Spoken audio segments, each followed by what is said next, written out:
is 2d8 here. I can also get this side. Oh, yeah. Let's get to it. Time to get in the air. We're taking off, LA. We have clearance, Clarence. Roger. What's our vector, Victor? Travis and Sliwa has clearance right now. Yeah!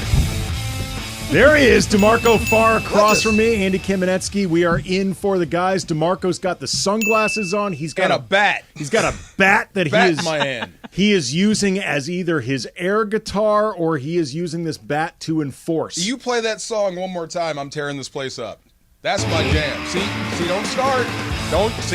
Give me some. See, this is the difference between DeMarco Farr and Scott Kaplan. What? Scott Kaplan will throw around a water bottle. He'll break one television. I love DeMarco's Cap. going to trash the studio. See, that's what I'm talking the about. difference. Yes. DeMarco's going to destroy this Cap place. gets it when it hits you. You just got to break some stuff. Yeah. Both got a little rock star in you. You've got Are a you rock scared star right look now? going right now. Because I'm by the door. You can't get out unless you go through me. I'm just saying. No, I'm cool, man. I What's would be happening? scared. You wouldn't be scared. Come on in here then. I would be scared, I said. Good. What's happening? This is actually, now that I think about it, really thick glass. Like, I can't break my way out of here.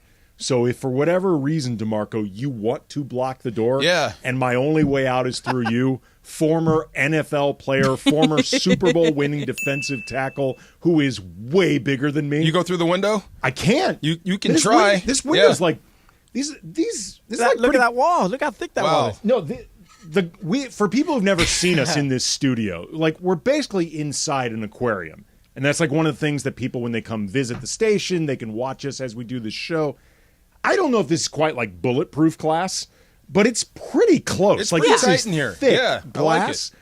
I can't kick my way out of here. Like, I don't even know if that bat would get me out of Have here. you seen Demolition Man, that movie?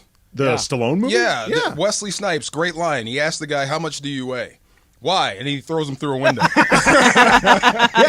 There's a line like that in Get Shorty. Yeah. When Travolta gets confronted by Gandolfini, his character is a stuntman. They're on the stairs. The stairs. And yes. Travolta's like, "So you're a stuntman, huh?" And Gandolfini's like, "Yeah." He goes, "You any good?" And Gandolfini goes, "What?" And Travolta just picks him up basically by his crotch and his chest and tosses him down the stairs and goes, "It's pretty good for a guy his size." That movie was so popular. When somebody asks you that, you immediately put your hands down there because it's coming. Yeah, absolutely. I know that spot. Great movie. Yeah, man. So a lot to get into today. DeMarco here. So obviously we want to break down some Rams. Camp has opened up. I assume you've been there? Man, I'm geeked. I woke up talking like Dusty Rhodes, baby. You know, if you will. Nature boy. Just fun. I mean, going out there, watching these guys practice, they're so young, but there's a lot of energy. So, yeah, training camp has been fun. It's been cool to watch so far. The American Dream, Dusty The Rhodes. American Dream, baby. American Dream. If you will. It's at the Omni in Atlanta. American Dream, Dusty Rhodes. So we're going to get into that. Obviously get into some Otani because, my God, did that guy have a day yesterday. Like, pretty chill. Historic showing from Shohei Otani, who the Angels have made clear, at least for the remainder of this season, dude's going to stay in Anaheim. But we begin, it's the offseason, but the Lakers never stop making news. Jeannie Buss talking with Mark Medina with Sportskeeda that LeBron James will eventually have his jersey retired by the Lakers. Quote, "The standard for having your jersey retired as a Laker is when a player is inducted into the Hall of Fame. I have absolutely no doubt that LeBron will make it into the Basketball Hall of Fame." I really admire Jeannie for going out on a limb like that. It's very wow. That's how you end up a person in her position. Yeah, you that's an take easy bold one. stances and you do it without any fear whatsoever. When he does so, then we will retire his jersey, knowing that he will make it into the Basketball Hall of Fame. He will have his Laker jersey retired. No doubt about it. And that statement, DeMarco, raises just a ton of different questions. Do you think LeBron is worthy of having his jersey retired as a Laker? Knowing the Lakers standard, which number do you retire? 23 or 6? He's going back to 23 this year. Yeah. Would they retire both numbers? Is this the foundation for a future statue outside the crypt? Like, all sorts of different places, DeMarco, we can go with You're this. putting me on the spot to answer this question. Well, I'm the guy that has to answer it. Okay, Well, so one I at a take time. all the heat. I see what you're doing. Oh, look. Yeah, you put know me on me. Front Street. You know me. I'm Yeah. going to set you up. Wow. But I will obviously take some of the heat No, with you. look, I think Charles Barkley nailed it right on the head when he said that LeBron James is the greatest sports story there is, or whatever, the last 20 years. Because he's right. He didn't say greatest basketball player, because you can't say that. He didn't say greatest athlete, because you can't say that. But he is the greatest sports story, a guy that's came right from high school, never struggled, never been in trouble. That's true. In this day and age, what LeBron has done and what he's doing should be impossible. But here he is. And I don't know what happened with Bronny. Is that all worked out? He is, I believe, home. Okay. So it seems to be so far so good. Bronny James. Because the conspiracy theorists went into overdrive with this whole thing. And we're not going there. Okay, I was hanging out with some doctors, and they were coming back at the conspiracy theorists. Yes. So I'm like, I don't care. Is he all right? Yeah, the conspiracy theorists just nuts. But bad LeBron stuff, is about to, he's going to play long enough at a high enough level to where his son can play in the NBA with him. So I've seen some great people. I've seen Kareem, I've seen Kobe, I've seen Shaq, I've seen them all. But I've never seen any one of those guys do that. So LeBron is different. You have to treat him differently. So I guess that's the long way of saying if the Lakers want to retire his jersey, I think that's entirely fair. It's LeBron James. And look, when I do talk to basketball people, I am not a basketball purist. I like the sport. But when I talk to basketball players, I do. I love the sport. It's entertaining. I would pay money to go watch these guys entertain me. I think it's fascinating. I think they're some of the best athletes I've ever seen on the face of this planet.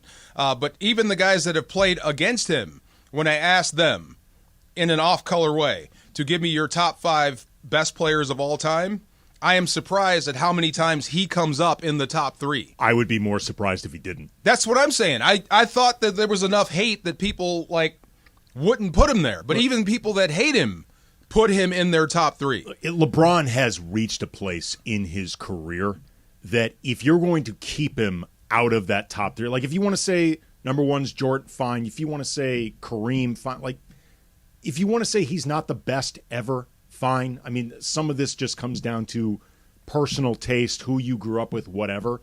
But the idea that LeBron would not be, say, top 5 of all time. Right. At that point, you are just letting whatever distaste you have for LeBron rob you of all credibility. And you cannot make an argument that he's in top 5. I go, you check, can't. please. I get off the bus. I leave. It's nice meeting you. I got to go. That's ridiculous if you say LeBron's not top 5, top 3, whatever. So it's easier to make an argument that he's the greatest of all time than it is to make an argument he shouldn't be top 5. Okay, and so back to Charles Barkley's point and to my point. He's been doing this since he was 19 years old or 18.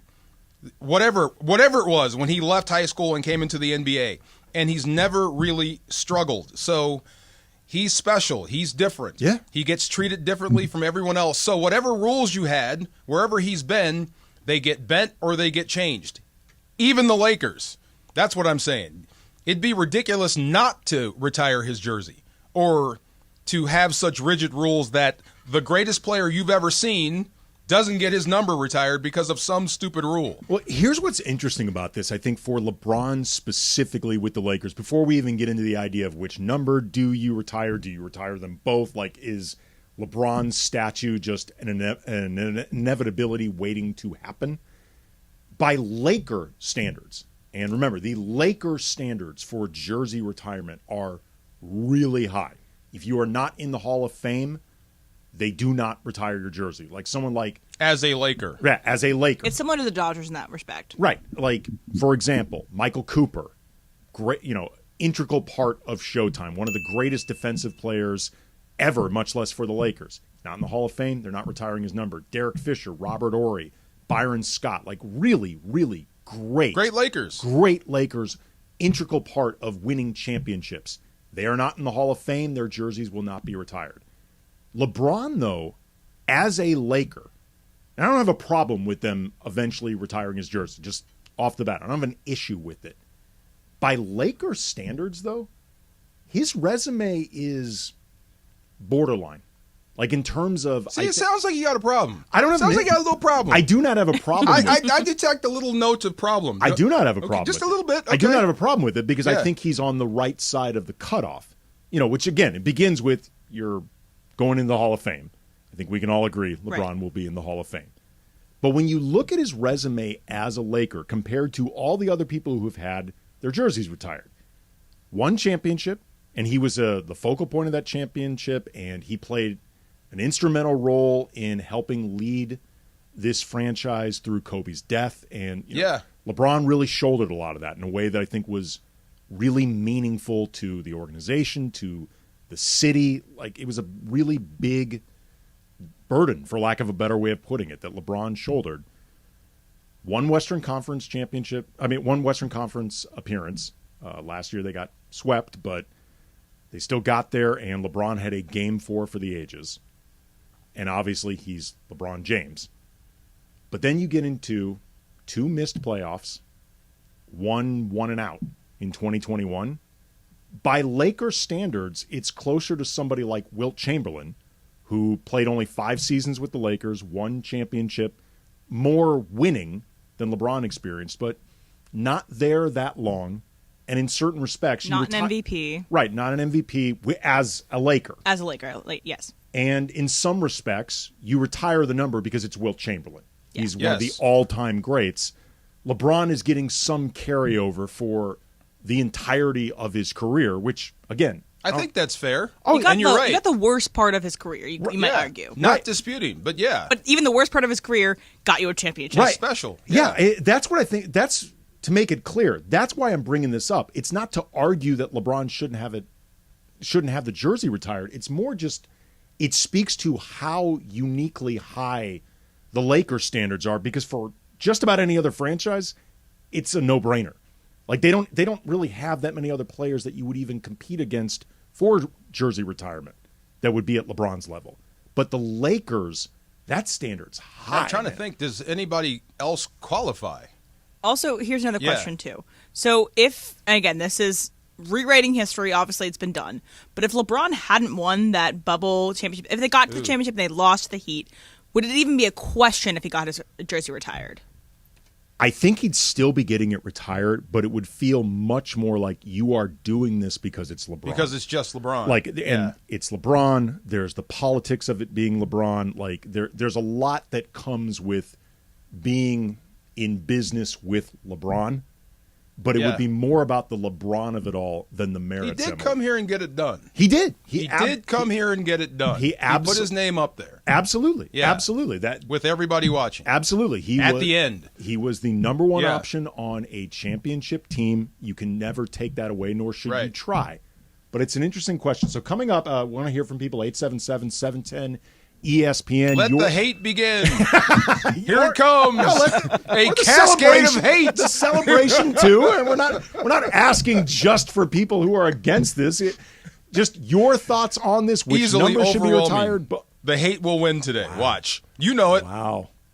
For every 10 hate calls, there'll be one positive but call. Call in 877-710-3776. Ask Andy, Ask DeMarco coming up at 10:45. Andy Kamenetzky, DeMarco Farr in for the guys, 710 ESPN. And we all know about the speed of sound, but have you ever thought about the sounds of speeding? And if you drive over the speed limit, there are lots of sounds you might hear. You might hear the sound of your vehicle crashing. You might hear the sound of first responders desperately trying to save you. You could even hear the sound of people crying at a funeral, because if you drive over the speed limit, you could do damage that's beyond repair. One way or another, speeding catches up with you, paid for by NHTSA.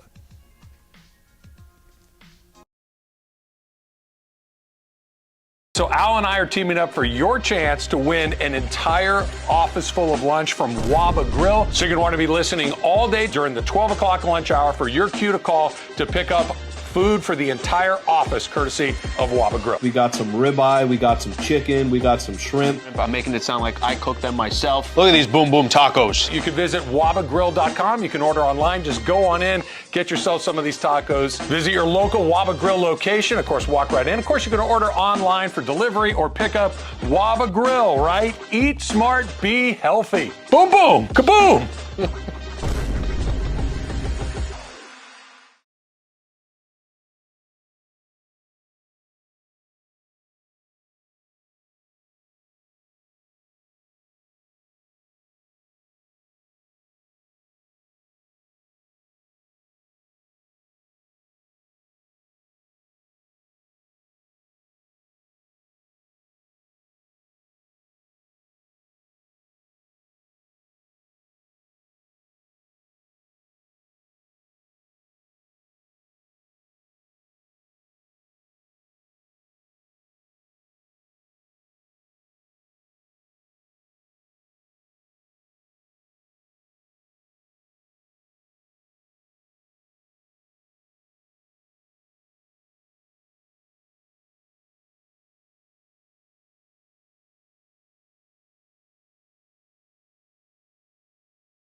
Let the hate begin.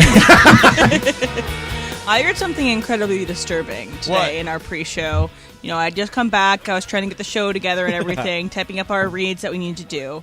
And I heard both Jorge and DeMarco talking about involving a vacuum and doing someone's ponytail. Like, I need to have some explanation on this. So that's not right. You guys all have daughters, right? Yeah. So everyone is a girl dad. Congratulations. Yeah. But how hard is it to do a ponytail? I do it every day. It's not. This is how I started. I said, DeMarco. Wait. I don't know what you're talking about. I didn't have this conversation. No. Oh, DeMarco. I didn't say anything like this. Go ahead, Jorge. Come on. So I do my daughter's hair. You know, we're talking about our families, whatever. And then I said, DeMarco, you do your daughter's hair. He's like, no, I can't do I a didn't ponytail. say that. Let the hate begin. And then I said, have you seen those videos of dads using the vacuum cleaner? He's like, what?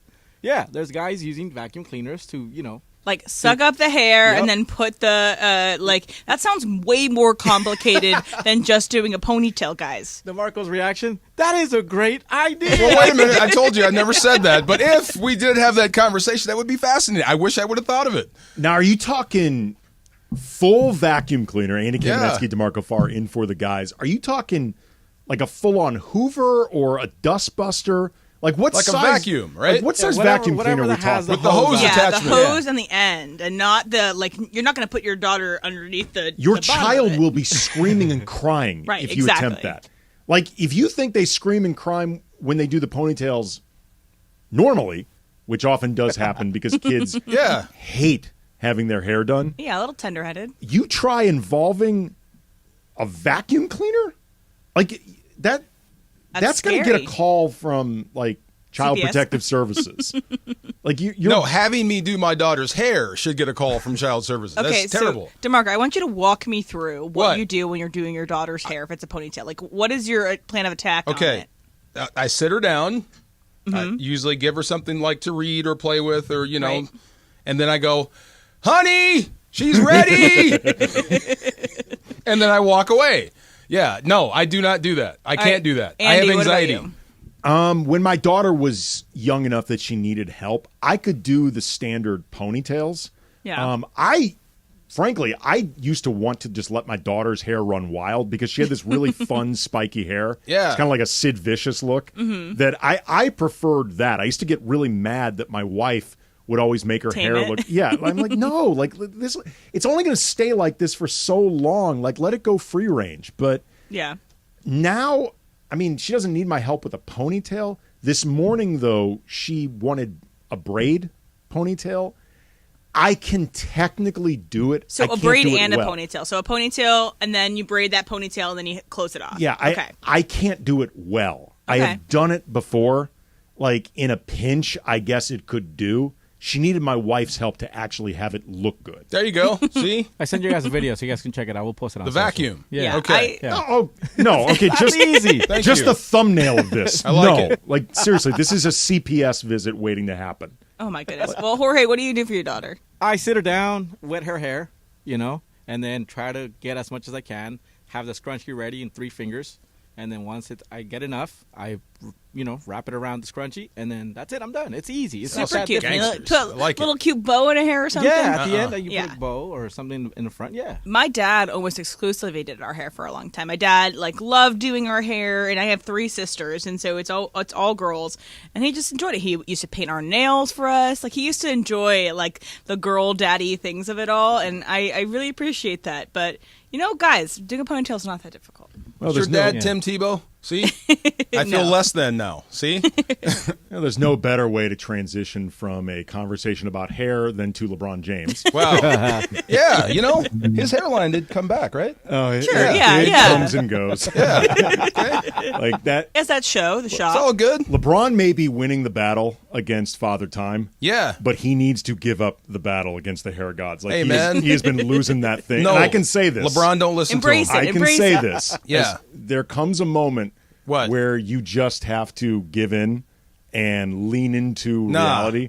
Some wars you don't retreat from. Go ahead. Well, you're doing fine. You're still winning if your he war. wants to, whatever he's got left, if he wants to rock it, let him rock it. He is he's one step away from having to go the Carlos Boozer route. You know, I Like did ask paint this and once. shoe polish. What did Michael Jordan look like if he let his hair grow out back in the day? Like, what would his hair look like?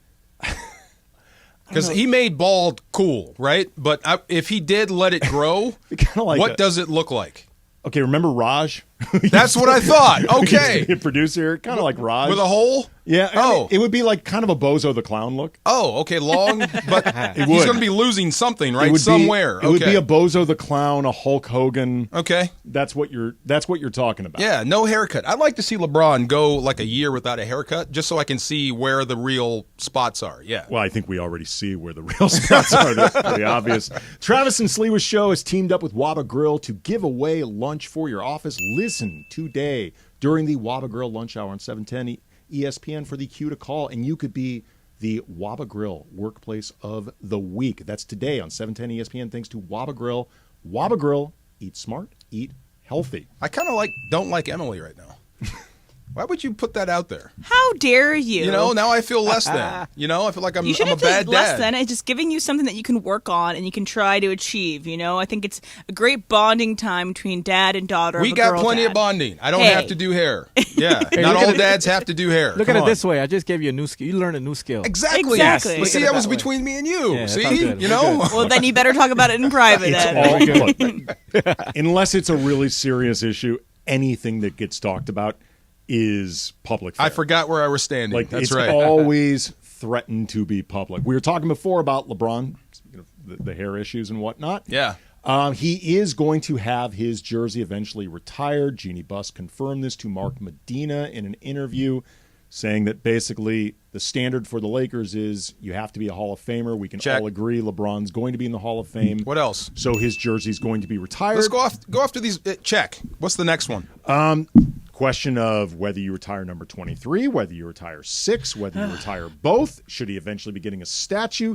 I guess this is the question of, does LeBron actually deserve this on the merits? All sorts of questions. David from Torrance has some thoughts on this. What's up, David?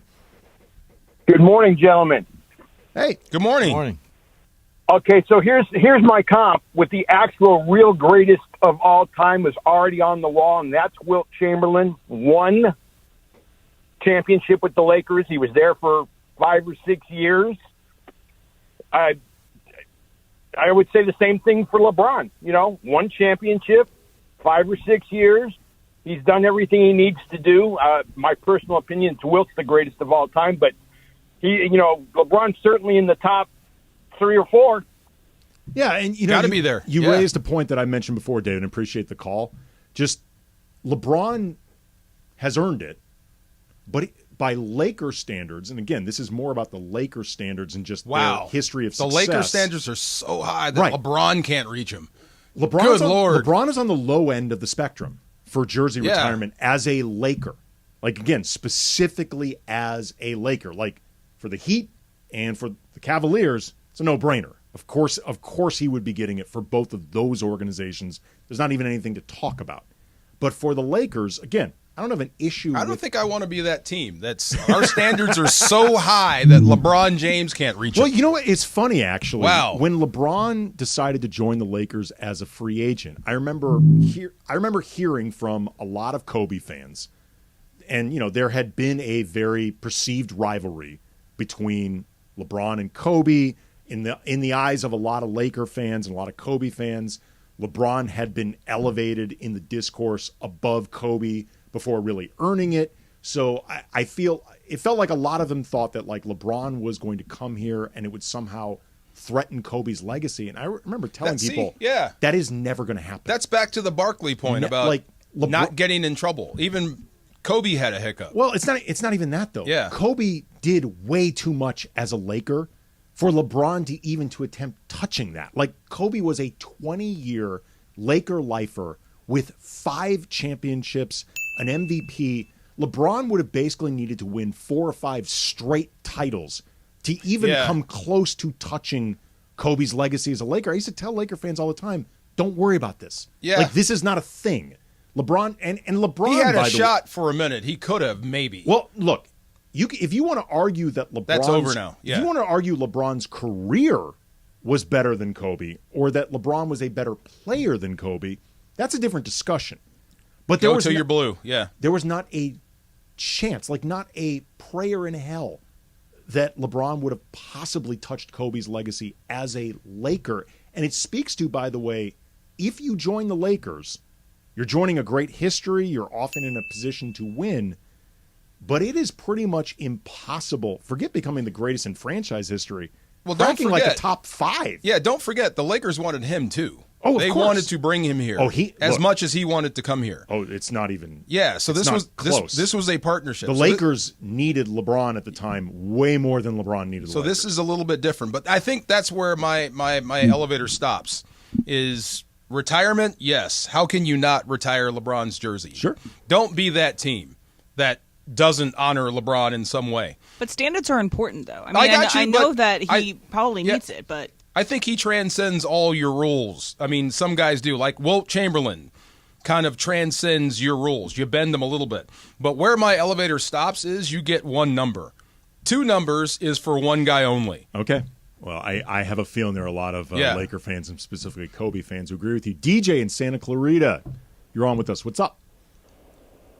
I just wanted to say, by the way, good job, guys. Thank you. What about Pau Gasol? He's getting his jersey. His number. Yeah. They retired his jersey. Right, but he was with the Lakers longer than LeBron so far. Only a couple of years. I'm with him. Only a couple of years, 2 championships. So Pau has his number retired, but not LeBron. That would be a problem with me. And more winning. That's me come too. on. Yeah. Well, but okay, let me ask you this, That's DJ. a problem. Are you saying that you have an issue with Pau having his jersey retired, or are you saying that if No, Pau...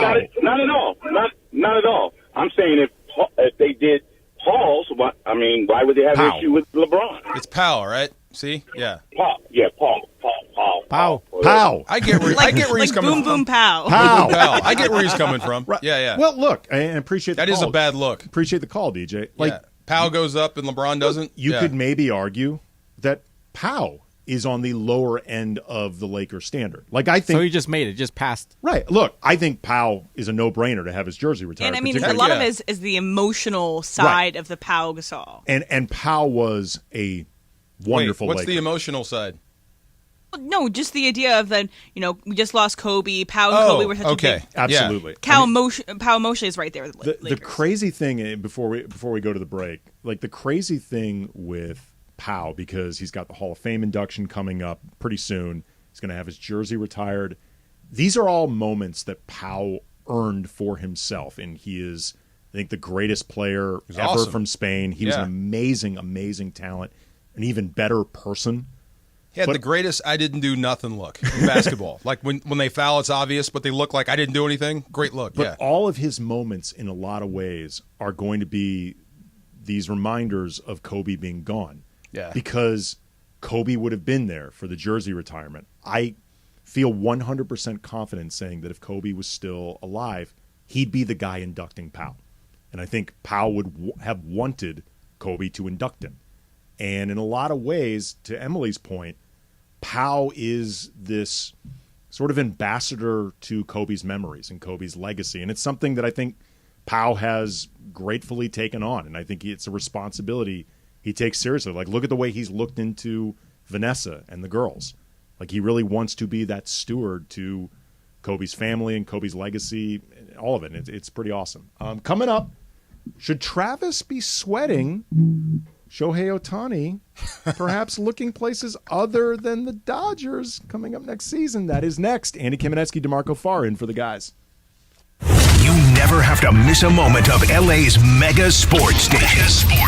Get the all-new ESPN LA app. Just search ESPN LA in your App Store or Google Play. Download, tap, and bam! You got 710 ESPN in the palm of your hand.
The Hollywood Park Casino, you can be there. Get your leagues ready now.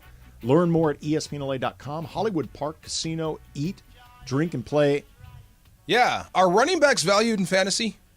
I think so, Kinda, yeah. Kind of still? Okay, yeah. If you get some of the absolute best. Like Jonathan Taylor Right. or Saquon Barkley or, Dalvin Cook, wherever he lands. I think the idea is if you can get one of the top 5, there's value there. If you're not getting one of the top 5, you can wait a while. Crazy. Right. Wow.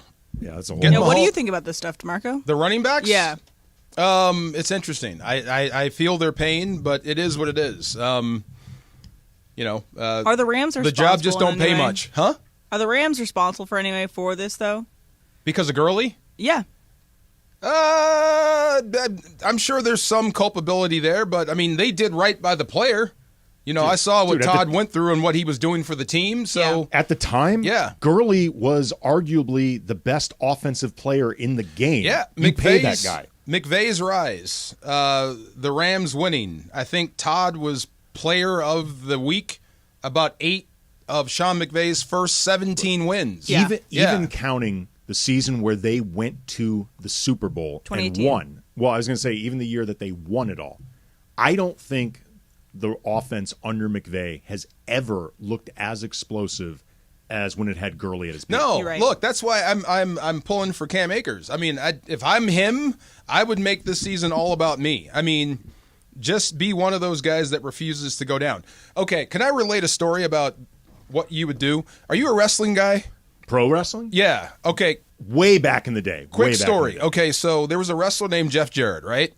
He was holding the Intercontinental belt. His contract ran out, and Vince McMahon missed it. So, and he was also pushing Chyna, the first female women's star in wrestling. CHYNA. She was going to win a men's championship. It was a big deal. So McMahon had sold tickets, pushed her to the moon, but forgot that Jeff Jarrett wasn't under contract. So Jeff Jarrett said, you know what? I'm not going to go out and lose unless you give me $300,000 right now. And McMahon did it. So if you want leverage, how do you make leverage as a running back in the National Football League? Because it damn sure ain't the end of the year, right?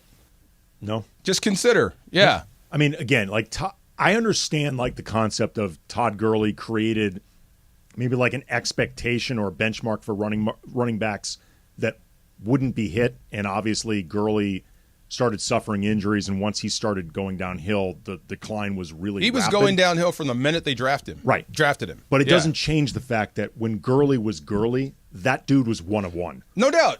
Are they blaming the Rams for the running back people market? Out there are that that Sean McVay and the way that the Rams did their offense was kind of the reason of the decline of the running You're back throwing position. away money on running backs because they get hurt. Okay. Yeah. The Rams get blamed for a lot. They get blamed also for ruining the preseason and get banned. There's not a team in the league that would, if they were smart, wouldn't have given Gurley that same contract. From a player standpoint, they did the best thing you could possibly do. They rewarded you for what you did. Not, shortchanged like Dalvin Cook. You're not going to pay that guy for what he did for you and that franchise? You're going to let him go? That's terrible. You're going to do that to Saquon Barkley? He was 40% of your offense, and now you don't want to pay him? That's terrible. I heard Mina Kimes talk about this, actually, how in a lot of ways this is a CBA issue. And, when it comes to running back rookie scale contracts and how limited they are when they come into the league. Yeah. And often those are their best years that you're getting them at the lowest cost. And obviously that's the way the CBA is set up, but it gives the running backs really little leverage when it comes to extending their career economically. That's fair, and I give you that. It's just the talking heads that get under my skin. Here, the same people that say you shouldn't pay running backs are the same people that were crying you should have gave the ball to Marshawn Lynch. Yeah. You're right. Same people. Oh, you should have run the football. Oh, but running backs aren't important. Right. You can't have it both ways. So I get both sides, but just that argument drives me nuts. I mean, even in a passing league, though, and the NFL has clearly moved in the direction of passing, there is nothing that opens up your passing game more, even if you have great receivers, than a running back who's also a threat. Like a diverse running back with a diverse set of skills who can do a lot of different things, including catch balls out of the backfield, which is the big thing that made Gurley such a weapon. Yeah. Is you could line that guy up anywhere on the field, and he was a credible threat. that opens up your passing game in a passing league in ways that if you don't have him, you can still be a great passing offense, but you're capped to a certain degree. Oh, I love it. The people that say the Isaiah Pacheco thing as the number one thing against paying running backs. Okay, so Isaiah Pacheco, the running back for the Kansas City Chiefs, drafted 254th, right? You don't need a star running back to win a championship. Oh, by the way, he shares the backfield with Mahomes. Right. So there's 4 guys staring at the quarterback, plus Kelsey's out there. So there's attention being paid to so many people, the box is light. All you have to do if you're Pacheco is run through or run around one guy, and then you have success. I mean, what about C.J. Anderson from 2018, too, for the Rams? He was great, and he was kind of just discarded by the Panthers, came to the Rams, and also played really well. So it's like it's one of those things that people say that you can get a running back, quote-unquote, off the street, and it's as good as a top-tier running back, and that's just not true. Well, I mean, I'll tell you right now, like if you look at the Niners, you know, the questions that were there with Garoppolo that may still be there with Purdy, the offense, though, automatically gets a higher floor just from having McCaffrey and Samuel. Changed everything in this division. McCaffrey is what I call internal bleeding. You just can't stop it. He's going to kill you. Absolutely. He's going to kill you. By the end of the game, you are dead tired. Right. But so running backs absolutely do matter. The right ones do. Right. Yeah. Not all. I did not know the Rams were being blamed for that. Well, that's funny. In the same way, you know, it's a quarterback's league, and these guys will get paid because, like, there's scarcity at the position, and even, like, lower-end starters can be hard to come by. But not all quarterbacks are created equally either. True. Yeah. What's Bosa going to make? Bosa's about to get chipped off big time. The highest-paid defensive player ever, and I think he's worth every penny. Yeah. I mean, a guy like Bosa in a league where there's a premium on edge rushers because of how much of a passing league it is. A guy who is as good as Bosa. You know, there are other really good pass rushers. No, special. He changes. Yeah. Right. I mean, so you go quarterback, guys that protect quarterback, guys that knock the quarterback down, and then guys that catch passes. Yeah. And then running back. That might be that's why you're valued so, or they're not being paid what they're being paid. Right, but then again, it's going to be interesting, too. Like a guy like Debo wants to be considered a wide receiver, even though he's in the backfield so often because he knows the pay scale for a receiver is much better than for a running back. Oh, yeah. And then you start getting into, we're going to talk about this later with the Rams just in general, you start getting into the semantics. Oh, the semantics of what position you actually play. Tony Gonzalez hit me to this game. You know, he's got receiver numbers, but when it comes time to get paid, or they use him as a receiver, but when it comes time to pay him, they call him a tight end. Yeah. He's just a guy who blocks. Mike Allstott was a fullback. Mm-hmm. Yeah. In what world? Yeah. Mike Allstott was a really big tailback. Right.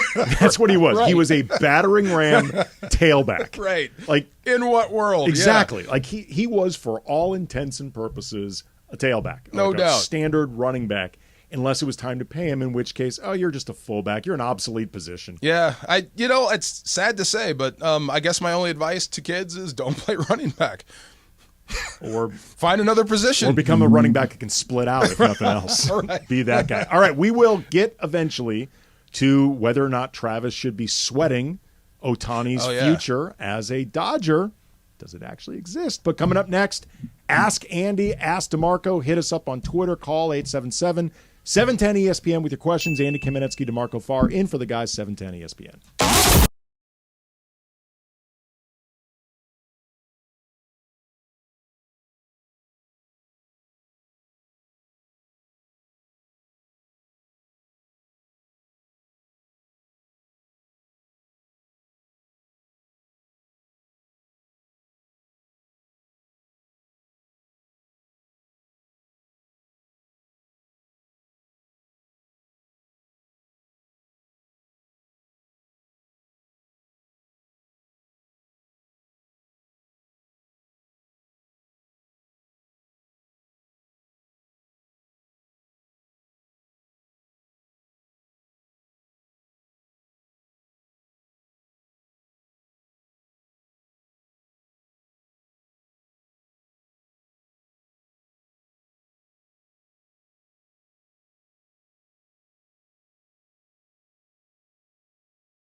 We'll probably do some Ask Andy's too. We'll probably throw some in. There's a lot of St. Louis questions, so both of you guys can definitely answer this funner one. or word? Funner. More fun?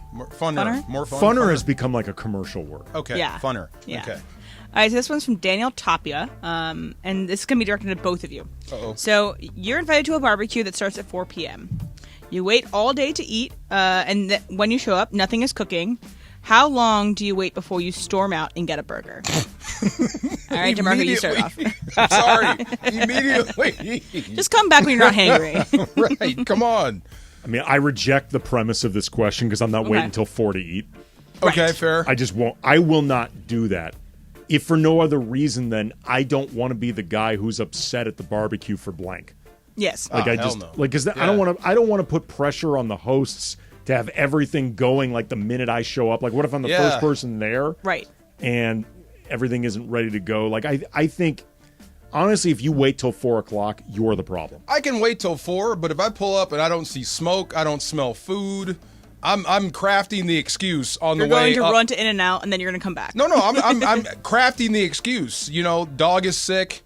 You know, Aunt Emily called. Well, look, if you don't see the we were out of here in 20 minutes. If you don't see the smoke, you should actually just not stop, go to the drive-thru, eat, then go to the barbecue. Well, I'm going to fulfill my response. I'm there. Hi, what's up? Hey, you know what? We got to go. Yeah. Just call them and say, hey, something came up running a little late. Then you get there as they're cooking, but you've already eaten. Yeah, so you're not hangry anymore. If you're starting a barbecue at 4 o'clock, what time are we eating? 6? 6. Yeah, heck, bye. Yeah. That's what I'm saying. Like, if the barbecue starts at 4, you have not eaten yet. You can't have an expectation of everything being ready. What if there's like a lot of snacks and accoutrement? Crudité. Yeah, crudité. Throw the hot chips. dogs out. Start with hot dogs and burgers. Get the quick stuff going. Yeah. Yeah. Okay. All right, so this one is directed at Andy. So this one's from Crypto Ray. #AskAndy. Top 3 Van Halen songs. Also, Van Halen or Van Hagar? Well, that's easy. It's Van Halen. Like, there's no Van Hagar. I don't really acknowledge Van Hagar's existence. That's pretty rude. That's my question. Some good albums. Go ahead. That's my question. That's rude, though. I mean, Sammy Hagar, if you're listening, if you want to call in and debate this thing, it's fine. I'm more. You're telling me you didn't like one Van Hagar song. That's a lie. See? Stop. Not Go really. ahead. No, I mean, throw him out. So you hate Eddie Van Halen? Eddie Van Halen was part of Van Halen. And Van Hagar. It's his name. It was a very different period of Don't you Van diss Halen. Van Hagar. Go ahead. Answer your question. Look, again, if Sammy Hagar wants to come in, talk this over a little Cabo Wabo, it's nothing personal against him. This is very off the top of my head. I'm not a massive Van Halen fan, but Panama, Unchained. I like Unchained a lot. Unchained is great. God, what's a third? Jump. No, not Jump. It's the most one of them. Nah. It's easy. Get out of the question. Go Jump. Maybe Running with the Devil. Okay. Kind of dumb fun. No Hot for Teacher? Yeah, well, DeMarco, what are your top 3? Well, see, some of the Van Hagar stuff is You're going to be on there. Your own, DeMarco. You don't have to follow my lead. Why Can't This Be Love is on there. Nah. Right Now is on there. Nah. There's a lot of good stuff from that era. It's still Eddie Van Halen. How do you not like the group? The music changed. Oh, my gosh. It changed. I'll give you that. No Gary Sharon? Definitely not. Okay, we can all we're agree done on there. that. Gary Sharon, if you want to call in, that's fine. Yeah. Okay, so this one is directed at DeMarco, but involves Andy. Okay, so there's been several different chug-offs that have happened in the past couple months that have included Andy Very versus controversial. Travis. Okay, so one happened at the Mandy's. And Travis beat Andy because Andy spilled half of his beer on the floor. Not half the beer. That is not arguing. 3/4 of it. Right. And then there was controversy about the chug off at the softball game where you, DeMarco, sorry, not you, DeMarco, you, DeAndre, and Travis, right, Andy? Yeah. Okay. And Schafflander. And some other one I can't remember. And Travis still won that one. But he spilled a lot. Right. And exactly. there's been film evidence, like there have been listeners, people on Twitter who've actually gone through the tape. And let the hate begin. Somebody pointed out, I believe it was Obi-Wan, pointed out that the social team put out an edited video Ooh. Wait, Wow. the social team leaves out a but lot. Parker, You mean the guys right here? Parker and DeAndre were there. They can manipulate the video. They're the social team. Come on. I'm just saying. All right, so It feels like there is a vested interest in this station at keeping Travis the number one. He's the GOAT, but go ahead. What's the question? all right, so here's the question. DeMarco, can you beat Andy in a chug-off? I've never seen you chug. I should have watched that video. But I know going up against Travis, you have no shot. None. But he's cut the it tank. pretty close with Trav. Even if he spilled but half the beer on the floor. You're not. I think Travis would rather die than lose. Like he will choke himself to death to win that. So maybe I'll have one with you. What are we drinking?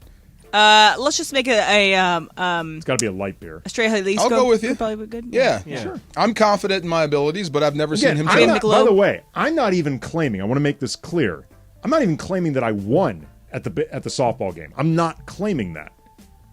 All I'm saying is there appears to be a station-wide effort to keep Travis as the number one face of chugging.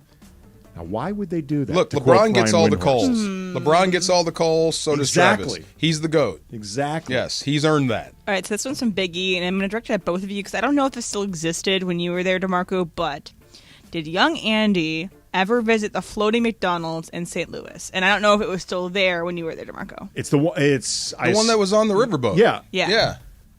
I'm assuming I did because I know it and it feels like a vague sense memory. I don't remember doing it, but I know it was a big deal in St. Louis, like on the Mississippi. I'm assuming I did. Okay. No, it was gone before I got there. But I do remember going on that casino. And it was weird. Like, it was a boat, but it never went anywhere. Right. So to make it legal to gamble, all they did was raise the gangway. But we never moved. So we were like a building. Nope. That was just disconnected from land for a minute, and then it was legal. You could gamble. So like the Queen Mary, just sitting there. Yeah, that's it. Yeah. It was also, too, it was in a rough area. It was in East For St. you. Oh, no. I feel good. My black friends in St. Louis were like, East St. Louis is rough. East St. Louis is rough by any standards. You can't. What? Go to the stats. I always had a great time. Yeah. Oh, no. But what I was going to say, though, was funny, though, about it being in East St. Louis. It was the one part of East St. Louis where you never had to question a police presence. Like they were there. They went out of their way to make sure that there was all the police there. Interesting. All the police. All right, so this one's from Aaron Palmer, and he says, this is directed at Andy, but also both of you guys can answer. So, do you make this deal? You get $1 billion, but you die instantly, and an identical clone with your memories is created and receives the money and lives your life. The clone would know that you did the deal as well. So, would you make this deal? So the clone lives knowing that he's a fraud. Knowing that he's a clone, and also has all of your Oh. memories. So essentially, he's living as you, but you also knew you made this deal. But you have $1 billion. It's a clone of me. So he's a clone. It's a younger essentially- clone? Sorry? A younger clone? It's a clone of when you're cloned right now. So it's if you made the deal today, the it's older you me. right now. So we're talking about a clone essentially with like an identity crisis, Yes. maybe a guilty conscience, knowing A he's la living Barbie. a lie. I thought when you clone, you make a younger version of yourself. No, this is a clone of you currently when you make the deal. That's the clone that's being Oh made. my God, I would be if I could clone myself like my 25-year-old self and give that guy $1 billion. Right. Bond villain. Oh my God. Oh my God. How big is that island lair? Oh, terrible. Oh yes. Oh my God. Yes, I'd be Hackman. Yeah. Dr. Farr. I would. Oh my God, that'd be terrible. Wow. No, I wouldn't do it. That's kind of scary. Yeah. Is this clone going to do a good job taking care of my family? Or like, do I know this clone won't just run off with $1 billion? Let's say that the clone treats the family as you treated the family. I'd like to think that's pretty good. Yeah. So what's the downside here? The downside is that you die, But and but your I clone yeah. has the idea that the clone version of himself, that one, that he is a clone, and two, that person that you were cloned from is dead. Are you working this out as a movie script? I'm just thinking Oh. about it. It's better than a chimpanzee president or whatever. Commander and Chimp. Oh, sorry. Been a lot more positive reaction to my script than yours, Emily. Sure. I mean, this isn't even my script. This is from Aaron Palmer. All right, so shout out to Aaron Palmer. He's a good dude. All right, so this is from Jolly Bean Brian, and this will be the last one. So this is something I didn't know. Were you in Nelly's Air Force One music video, DeMarco? Yes. Okay, nice! So if you could be in any of today's artist video, what would it be? And I'm gonna who would it be? And I'm gonna ask both of you. Today's artists? Wait, hold on. There's a question there. Why did you answer like that? Yes. It was a different me. Okay. It was a Is different it the time. 25-year-old you? Yeah, that's what that guy. The Hand one that you guy $1 billion. clone? You wanna Hand be more that guy videos? $1 billion. You were from the Lou and you were proud. The world's got problems. Oh my gosh, yes. Today's artist music video. Yes. This is tough because I'm not huge on a lot of today's artists. Okay, I'm picking this guy just because I like his music. It reminds me a lot of like Solo Andre 3000, and I think his videos would probably be fun and weird. There's a guy, Thundercat. Okay. I'd appear in a Thundercat video. All right, DeMarco, what about you? You know, for some reason, Beyonce, Ice Spice, Yes. Megan Thee Stallion, have fun, right? That'd be great. Would you want to be in the Barbie Ice Spice Nicki Minaj music video? I was thinking like Drake. Yeah. Be in a Drake video right now, Pretty right? dope. With the hologram and what? Didn't he hand a Drake hologram handed him a book? Did you hear about this? I did not.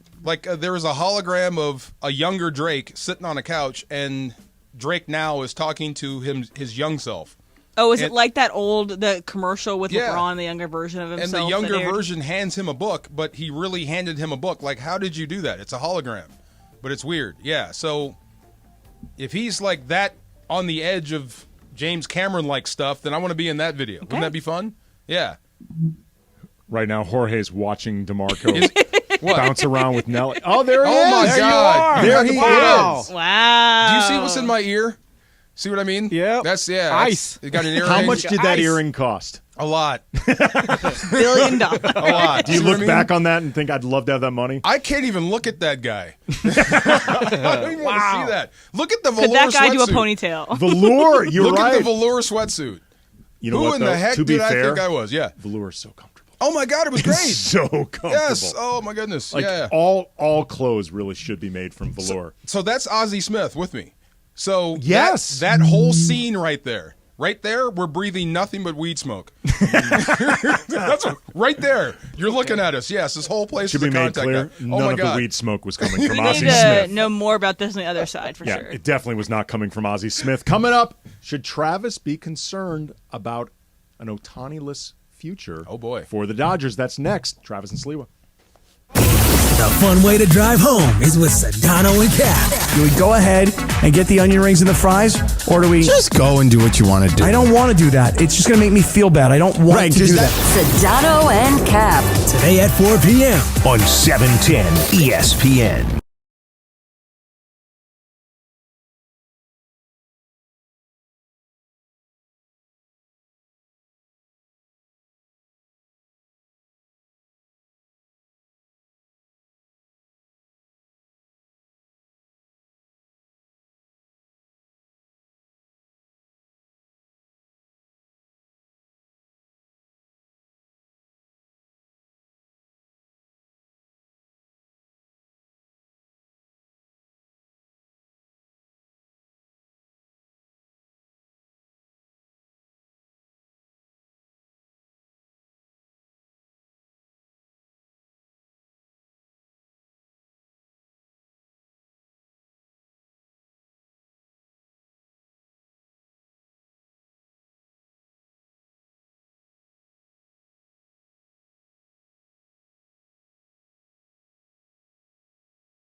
Nelly was cool. You know what? I'm not sure if I would have made it through like Nelly's life, the way he had it. Oh my God. To be that famous that quickly in that city? Good Lord. My goodness. I want to know, Andy Kamenetzky, DeMarco Farr in for the guys. How much did Band-Aid sales go up during the height of Nelly? A ton, yes. Like, if you were paying attention to hip-hop, you needed to just buy all of the Johnson & Johnson stock. Every like kid anyone had a who made Band-Aid on. Band-Aids. That and toothpicks. Nuts. Yeah, nuts. And I think all those guys hate each other now. It's crazy. That entire group, they don't get along All anymore. the lunatics? It's crazy. Yeah, there will never be a lunatic reunion. There was a falling out between the St. Lunatics? Big time. Man. It's sad. It's like, wow, they were so tight and now they're not. It's crazy. See what happens? That's what I mean. Give me $1 billion at that age. It's all bad. How about you and Nelly, the relationship? You still... You know, I don't see him a lot, but when I do, it's all cool. You know, it's just one of those things. Because, did I tell you the Nelly story? No. Funny. Okay, so we go back to St. Louis in 95. The Rams are the thing. We'd meet all these kids. So we meet this kid that comes up and says, hey, I'm going to be a famous rapper one day. So, of course, we go the role model route. No, stay in school, do this, do that, do that. Turned out it was Nelly. So Nelly blows up. He comes back and says, now, do you want my autograph? And we're like, hell yeah. Can we get tickets too? Yeah. Do you know how much you could have wrecked young Nelly's life if he had taken your advice? Right. Like, you could have destroyed Nelly's entire life. I think we tried. Yes. Yeah, maybe he's a salesman for like Salesforce somewhere. You know, who knows what his life could have been like. Right. Like, he could have been living a life of like desolate. Right. Just I thought I was right. Yeah. He could be living in squalor because he listened to you to stay in school. See, but you know, we tried, but then yeah. So every time I do see him, if I can get close enough and say what's up, we say what's up. Yeah. That's cool. Yeah. That's cool. AutoZone has the free services you need to help you get back on the road, like the free AutoZone Fix Finder service. The AutoZone Fix Finder service not only identifies the check engine light code, but also helps identify the most likely cause of the check engine light being on in the first place. The information provided by the free AutoZone Fix Finder service is verified by data from over 5.5 million ASC certified technicians with over 5,600 locations nationwide. AutoZone is here to help you save time and money with the free services. Getting the job done just got easier. Restrictions apply. Get into the zone. AutoZone. So, Shohei Otani, hell of a day yesterday, DeMarco. Doubleheader. First game he's on the mound. Just one hit, complete game shutout. First of his career, complete game shutout. Next game, 2 home runs. Unbelievable. Yeah, this is all for Otani in a doubleheader. So you're a baseball guy, right? Baseball-ish. Are you baseball? Yeah, I like watching baseball. Have you ever seen anything like this? No. Anything like this guy ever? No, I have I'm not old enough to remember Babe Ruth. That's what I'm saying. The answer is no. It's amazing what we're witnessing, and you're almost sad that he's playing where he's playing. Well, the Angels are trying to keep him where he is currently playing. The Angels have made it clear that they are trying to keep him. They're not going to trade him at the deadline. They are buyers right now. They picked up Giolito from the White Sox, arguably the best trade deadline acquisition among pitchers. Somebody, by the way, that had been linked to the Dodgers, who really could use the arms for the push they're looking to make. And Otani, after yesterday's doubleheader, when he was doing his post game, he said something that I thought was really interesting, which was what, anything? Yeah, that's true. First of all, he was said talking. A word. Yeah, he said a word. But that this was the first time in his career with the Angels that they were buyers at the deadline, as opposed to sellers, and that could be taken. Big. Yeah, that could be taken a couple different ways. It could reflect enthusiasm. It could reflect some low-key shade. Forgive me. What's their record now? They've never been in this position before? They have not made the playoffs with Otani. So but they haven't been this close at the deadline. They are currently competing for a wild card spot. Okay. Right now. And they're 3 back on the wild card. The overall record is 54-49 as it stands right now with a 524. This is the best team they've had in a while. So I see where you're going. It's funny that you hear that this is the first time we've been buyers, and I hear both things. Like, what were you guys doing before this? Or we may not have been good enough to do this now, and this is our opportunity. It could It could reflect him being excited about where they are right now. It could also reflect some disbelief that he's never been in this position before. And that's in part because nobody knows Otani. Like, nobody has any real sense of who he is, what he wants. You know, we all read into little bits and make a huge thing out of it. But the reality is nobody knows him. But I was thinking about this yesterday. There was a nugget from Ken Rosenthal in a piece that he wrote for The Athletic about Otani. And in the acquisition of Giolito, that trade, the Angels are going into, he believed, the luxury tax for the first time since Artie Moreno has owned the team. Wow. Which really speaks to... He's making money. Well, it speaks to two things. First of all, he's making money. Well played. But also, too, just how badly Moreno wants to keep Shohei Otani. Why would you ever want to let him go? Well, that also got me thinking. The idea of, before the season began, it had been reported, and we saw, it was fact, that Moreno was looking to sell the team. Then he decided not to. He's going to keep the team. It got me wondering, nobody knows Otani, but Artie Moreno and the Angels likely know him the best of anybody. They've been around him the most. Is it possible that Moreno is stubborn and will keep the team just out of spite, and he will keep the team out of just not wanting to admit that he should sell the team? Everybody agrees that's part of it. Like, he's one of those guys that is stubborn and doesn't want to ever look like he got backed out of this thing, whatever. But it got me wondering, like, did Moreno start getting a sense when he pulled out of the sale that maybe I will be able to keep Otani? And if I can keep Otani, there's no way I'm selling this team. And why would you sell low with a guy like him? Imagine if you do win with a guy like him. What does that do for the value of your franchise? Right. I'd hang on to it. Right. And make it clear, this is pure speculation on my part. Like, I don't know this.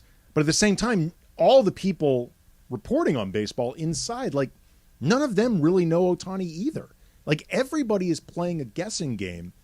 But among all the guessers, I would imagine the Angels do know Otani best, even if they still don't really know him that well at all. And Otani knows the Angels the best. And Otani has not been shown that the Angels is a winning organization until this year, which is why I might interpret the reading of what he said as, oh, wow, like, now we're buyers? Now you're trying when I'm about to leave? Like, these 3 months aren't going to change anything to me. It might not. It might not. The first time Dick Vermeil told us that we'd won 9 games or 8 games, and he announced in the locker room that we were guaranteed not to be a losing football team anymore. That was huge. So that's the way I took it. Like, this is the first time we've actually been in position to where we feel good about ourselves enough to go all in. That's the way I took it. Well, it's also, though, or all in as they can. Look, Otani has to know that Moreno is serious about wanting to keep him.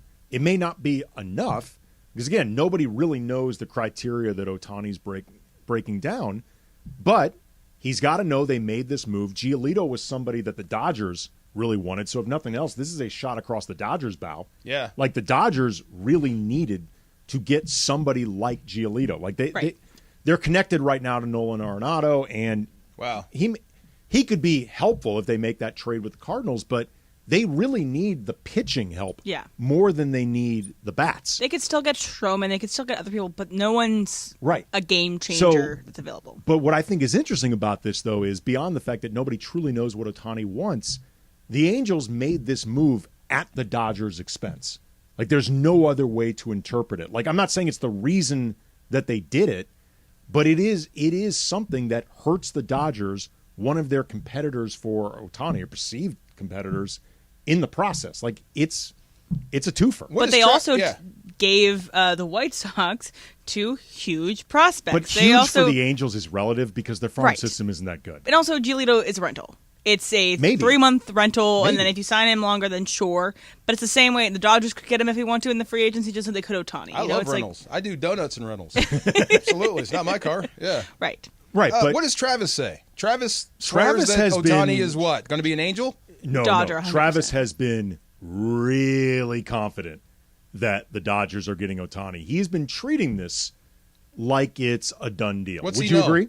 Right, but I'm also like, okay, if you're not Otani, if you're Andy, and you have your choice of places to go and play for, and places that can give you so much money, have proven winning percentage on the West Coast and all this stuff, wouldn't you also pick the Dodgers? Like, it's just kind of like, on paper, it seems like the best option for Otani in the free agency. I mean, look, it depends on what you're looking for, how much of this has to do with winning, winning, but also I don't want to deal with media. I don't want to then deal. Stay with the Angels, right? Or you could maybe split the difference. Go. Well, the Angels are aggressive towards media, so that's why. Whatever. I mean, that's not Otani's problem. He doesn't care. Like, he's perfectly protected where he is now, right? Or you could maybe split the difference. Go somewhere like Seattle, where maybe they've got some good young players. You could feel like you're part of something that's building, but it's not quite the fishbowl that is the Dodgers or the Yankees. Or the Giants. Even like those are bigger markets where I think it's going to be harder for you to maintain that sense of privacy. Well, the Dodgers can protect him if they want to. If they wanted to, they could protect Otani. If that they could. There's no way. He could speak through an interpreter for forever and not speak English, and that protects him from privacy. But it's not as well. just that, though. There's a different level of scrutiny and then there'd be attention 8 recordings and of him media. speaking English. Yeah, go ahead. Sorry. Well, look, I mean, I cover the Dodgers. Like, how often do you hear Julio talk? It's like not That's that often. That's a good point. Yeah. Right, and reportedly. But he's not Otani, though. Yeah. Yeah, I mean, respectfully to Julio. That's a different deal. He is yeah. not, he's got a championship. See, there they go again. See, it. Rocky Marciano. But go ahead. Let the hate begin. Marciano's 100 years old. right. It's just interesting, though. It is interesting that if nothing else, the Angels, they're signaling a little confidence. We'll see where this goes. And look. For no reason. There's still 3 back in a crowded wild card race in the AL. They may be fooling themselves. Right. But they are doing this the best possible way. If they're going to fool themselves, they have to be buyers. You cannot keep You mean if they're Otani. going to fool him? Well, fool whoever. Fool themselves. Yeah, put his him. jersey in the rafters. Go make a statue for him. They should start his statue now. Start his statue now. It's not there? Guilt him. Oh. Guilt him. Like, can you imagine that statue's like 3/4 done? Like, you build that thing slowly. Like, from the feet up. You build that thing slowly. You build the anticipation of when the head is coming. How do you build an Otani statue? Is he now. pitching or is he hitting? Both. How? It's one statue. He's pitching to himself. Like, there's 2 statues. Well, who said it has to be one statue? Yeah. Give me an army of statues around the big A. Look, I know he's good, but come on, 2? No, you just create like a fortress and that's of not statues. convincing if they get bounced from the playoffs or if they don't even make the playoffs. Wow. Like, Otani's going to be gone. It's so hard, though, to leave an army of statues. That is so difficult. Like, okay, the Memphis Grizzlies with Ja. Yeah. Like, the minute the Memphis Zoo named that giraffe Ja-Raff, I'd be like, you got me for life. Wow. I can't abandon my giraffe. You're a simple guy, Andy. Wow. I am a simple guy. I'm a sucker is what I am. All right, coming up, it is the year of semantics for the Rams. Uh-oh. Explain what I mean by that. Coming up next, Andy Kamenetzky, DeMarco Farr in for the guys. Marvin Window and Door.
the Glee version?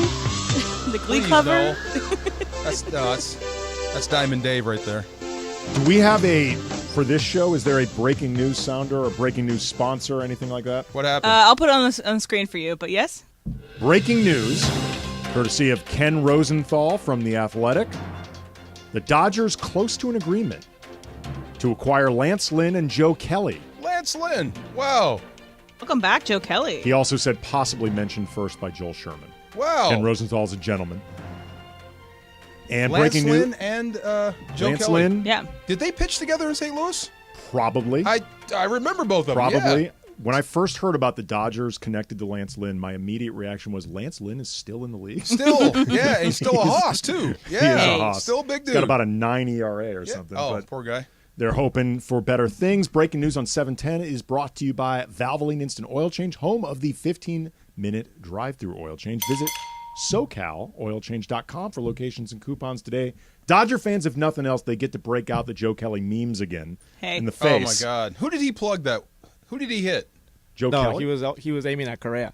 He was aiming at Correa. Mm-hmm. That's At what his it head, was. actually. And then gave him the look. Yeah. Gave him the frowny face, like, go cry about it. Yeah. Joe Kelly was remains forever a hero among getting a Dodger statue. fans. He will get a He statue. should. He'll get a statue with that face. Yeah, Wow. With that face. Absolutely. First time I saw Joe Kelly, he was doing a standoff. Have you seen this in baseball? No. Where they have a standoff where one guy stays out after they announce the teams, and you stay out on the field, and you're the last guy in the dugout. Yeah, so he stood out there and delayed the game for 15 minutes. It was amazing. Yeah, that's the first time I saw Joe Kelly. Yeah, I like that. Joe type of Kelly guy. became such a hero that Dodger fans forgot that he was the guy that broke Hanley Ramirez's ribs on that pitch. Wow. Which, to be clear, I don't think was intentional at all. If you look back at the game, it made no sense for him to be trying to hit Ramirez. But Joe Kelly was hated by Dodger fans until the moment of... You throw at Correa. A lot of reunions, too, because we got Kike back, we got Joe Kelly back, we might have... Well, we probably won't, but there's been articles written about maybe Cody Bellinger. I don't think that's going to happen. The Good Vibes team. Yes, good vibes. Let's bring back everybody that made us feel good at one point in time. All right, so I said earlier, DeMarco, that I think this is going to be the year of semantics for the Rams, where you got to explain that. Got to read between the lines, kind of pay attention to what's being said in order to understand exactly what this season's team is all about. You may recall recently Kevin Demoff had publicly refuted these reports that the team had either tried to trade Matt Stafford or talked to him about restructuring his contract, said complete nonsense, fabrication, never happened. Matt Stafford, in a conversation or in an interview, said that they did actually talk to me about that. He couched it a little bit by saying, "quote they did," and I'll keep all that stuff in the sort of conversations in house. I'll just leave it at that. Also said that I don't know the technical term for what this is, but we had conversations on that kind of stuff. And then later, Sean McVay had said that they were excited as hell to have Matt Stafford back, and that they were unanimously in agreement, the organization, 100% on board with having Matt Stafford as their quarterback. They're excited, which is probably true, once they realized they were not going to be able to trade him, and obviously you can't eat that money and the cap hit. So they were all unanimously excited about it once they realized this was their best option moving forward. Interesting. I think there's going to be a lot of semantics in looking at the Rams this year. Like later on, Interesting. I believe it was yesterday or the day before, Sean McVay was asked about how they measure success this season. Used to be Super Bowl or bust. What did he say? He said continuous improvement, being able to see that growth, see how we handle a 17-game season. The reality is in this sport, you're going to have to be able to navigate through a storm, and being able to do that, I think that's going to be one of the separators. And he also said that it's not reflected exclusively in wins and losses. This is also the same team that will say they are not tanking, they're not rebuilding. Well, that doesn't say tanking. What he's but again, the semantics. To me, like that's so I guess semantics, because in a 17-game season, if you're in win now mode, you have to judge by wins. What I heard There's nothing him else to say, judge on. and based on what I see, and I'm looking at this roster here, is we have a young football team. Mm-hmm. So improvement is going to be paramount. So, which is reasonable. So totally reasonable. I think this season goes two ways. Either they come out of the gate hard and win a lot, win games they shouldn't win, and then fizzle late because they're young. Or they struggle early and get better late and roll into 2024. But none of that equates with tanking. Like, we're going to lose to get a certain guy. I don't think that's ever been the mentality of anybody in the National Football League. No, look, the players won't cooperate with intentional losing. Or the coaches won't cooperate. Right. Coaches won't either. What it comes down to is the product that you put on the field. Like, are you putting yourself in the best realistic possible position to win? The Rams have not done that this season. So I'm looking at this defense. The entire secondary is in their second year. They've had some experience, but they still don't know what they don't know. Right. So it's a bunch of young dudes and Aaron Donald. Mm-hmm. On offense, it's a bunch of young people up front, Matthew Stafford and Cooper Kupp. Mm-hmm. Right? So there's some talented players. There's some once in a lifetime. Aaron Donald is a Hall of Famer. Cooper Kupp is tremendous, smooth like butter. Matthew Stafford, one of the best arms in the league. Surrounded by a bunch of young people that have to learn. So, yeah, it's going to be more than about wins and losses for a while. Right. Yeah. Which again, is reasonable. But I don't know how you get tanking out of that. Well, tanking for who? Look, well, among other people, Caleb Williams. You think he's better than Matthew Stafford right now? He's going to be better than Matt Stafford in 3 years. No, I'm talking right now. Well, right now, they're not in a position to capitalize on Stafford anyway. If he was on this team, do you think he would beat Stafford out right now? No. No, but I wouldn't. But you can allow him to learn behind Matthew Stafford. It's not even that. And you could be losing forever until he does. But that's missing the point, though. Yeah, because with Stafford or with Williams right now, they're not going to win a lot of games anyway. Well, we don't know that yet. But I would rather they don't look set up to win a lot of games. I would rather go to battle with an experienced guy who's pretty darn good versus a youngster that I don't know what he's going to do. And I'm not saying Caleb Williams can't play, but I think that's crazy. That makes no sense at all. Right, but if you're thinking about the long-term health of the organization, Caleb Williams, assuming you think he's going to be great at the pro level, he's more valuable than Matt Stafford right now. He's generational. I'll say this: there's going to be more young quarterbacks in this league than in a long time, right? I can't wait to see what this kid Bryce Young does in Carolina because he's the guy. Let's see how he transitions. He was the number 1 pick.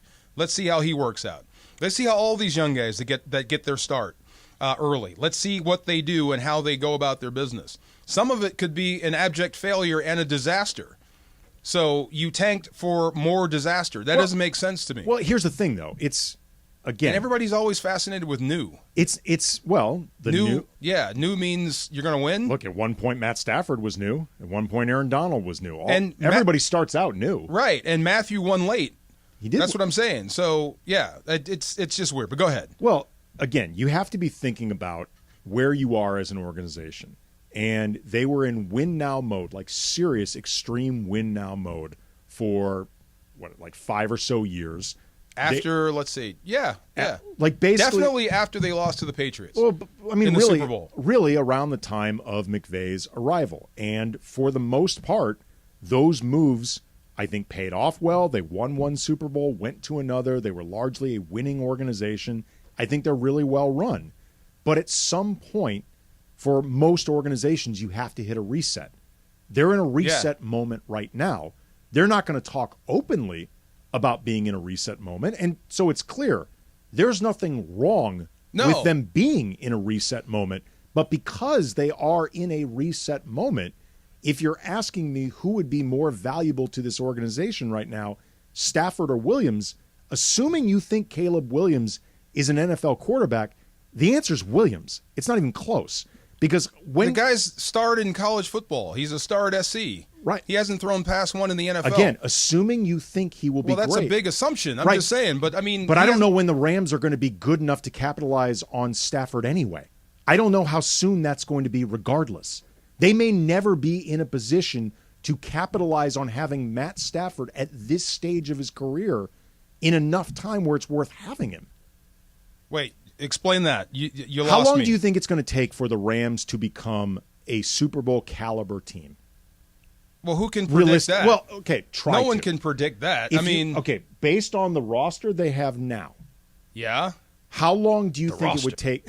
How long do you think it would take most teams to put themselves in a position to be able to win? I know they've got a lot of cap space coming up. Maybe they can rebuild it on the fly. Look, they've got some pretty darn good pieces. And Brady was able to do it with new teams. Rodgers was able to do it with new teams. But respectfully to Stafford, he ain't Brady or Rodgers. This He's division not that good. is not, considering Purdy coming back in San Francisco and that not being set in stone. Okay, the way I see it is it will probably take Your biggest competition is Pete Carroll and Geno Smith. Well, but you still have to compete against the rest of the NFC and the AFC if you're going to win a championship. But wait, hold on. But a way into the playoffs is to win your division.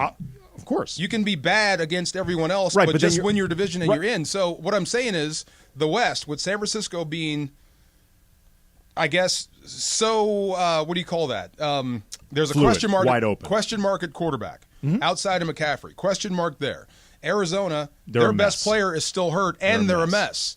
So you still have a shot. Your biggest threat to this division is Pete Carroll and Geno Smith. Right, but backing into the playoffs is never a position of strength. Like, it just isn't. Well, getting into the playoffs is still a big deal. Oh, it is a big deal, but and that's in Super Bowl contention if you win the division. I don't know if I'd consider it realistic Super Bowl contention. I mean, like, you are technically there, but unless the rest of the NFC is weak, I feel like you're there because somebody has to be there as opposed to actually being a threat. There's Andy, a difference. So just thinking I'm not about understanding that, but go ahead. Who is a better quarterback than Matthew Stafford in NFC besides Jalen Hurts? Who else out there is a better quarterback than him? Kirk Cousins? Brock Purdy? Geno Smith?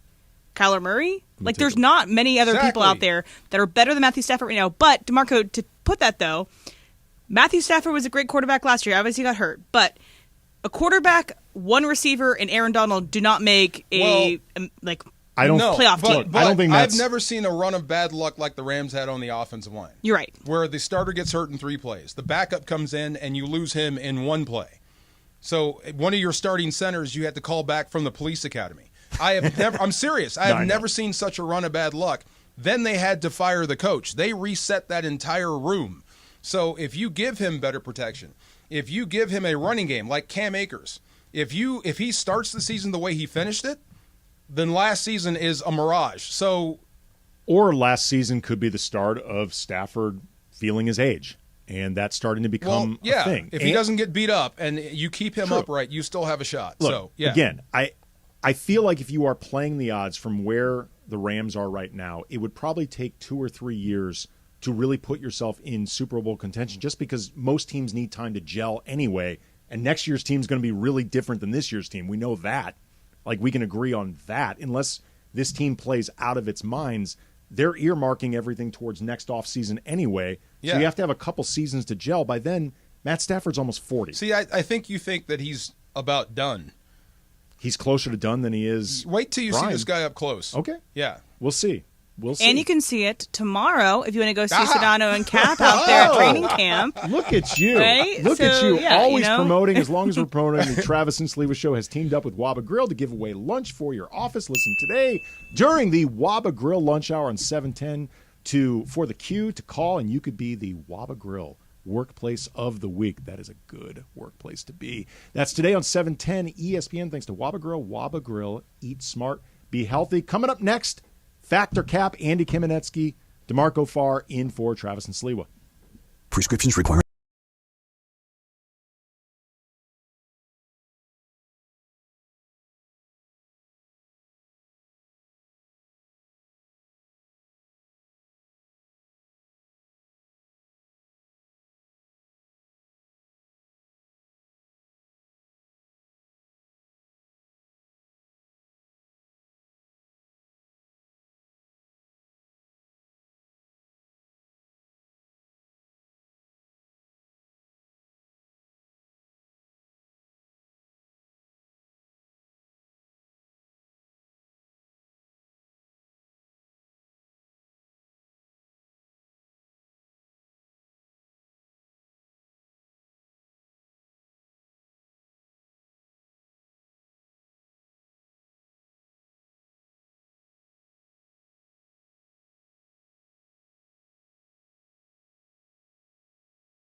So cap, Dad. Everything I've said is a cap, but I'm going to go back. First of all, it's not a cap. It's No, it just is a cap.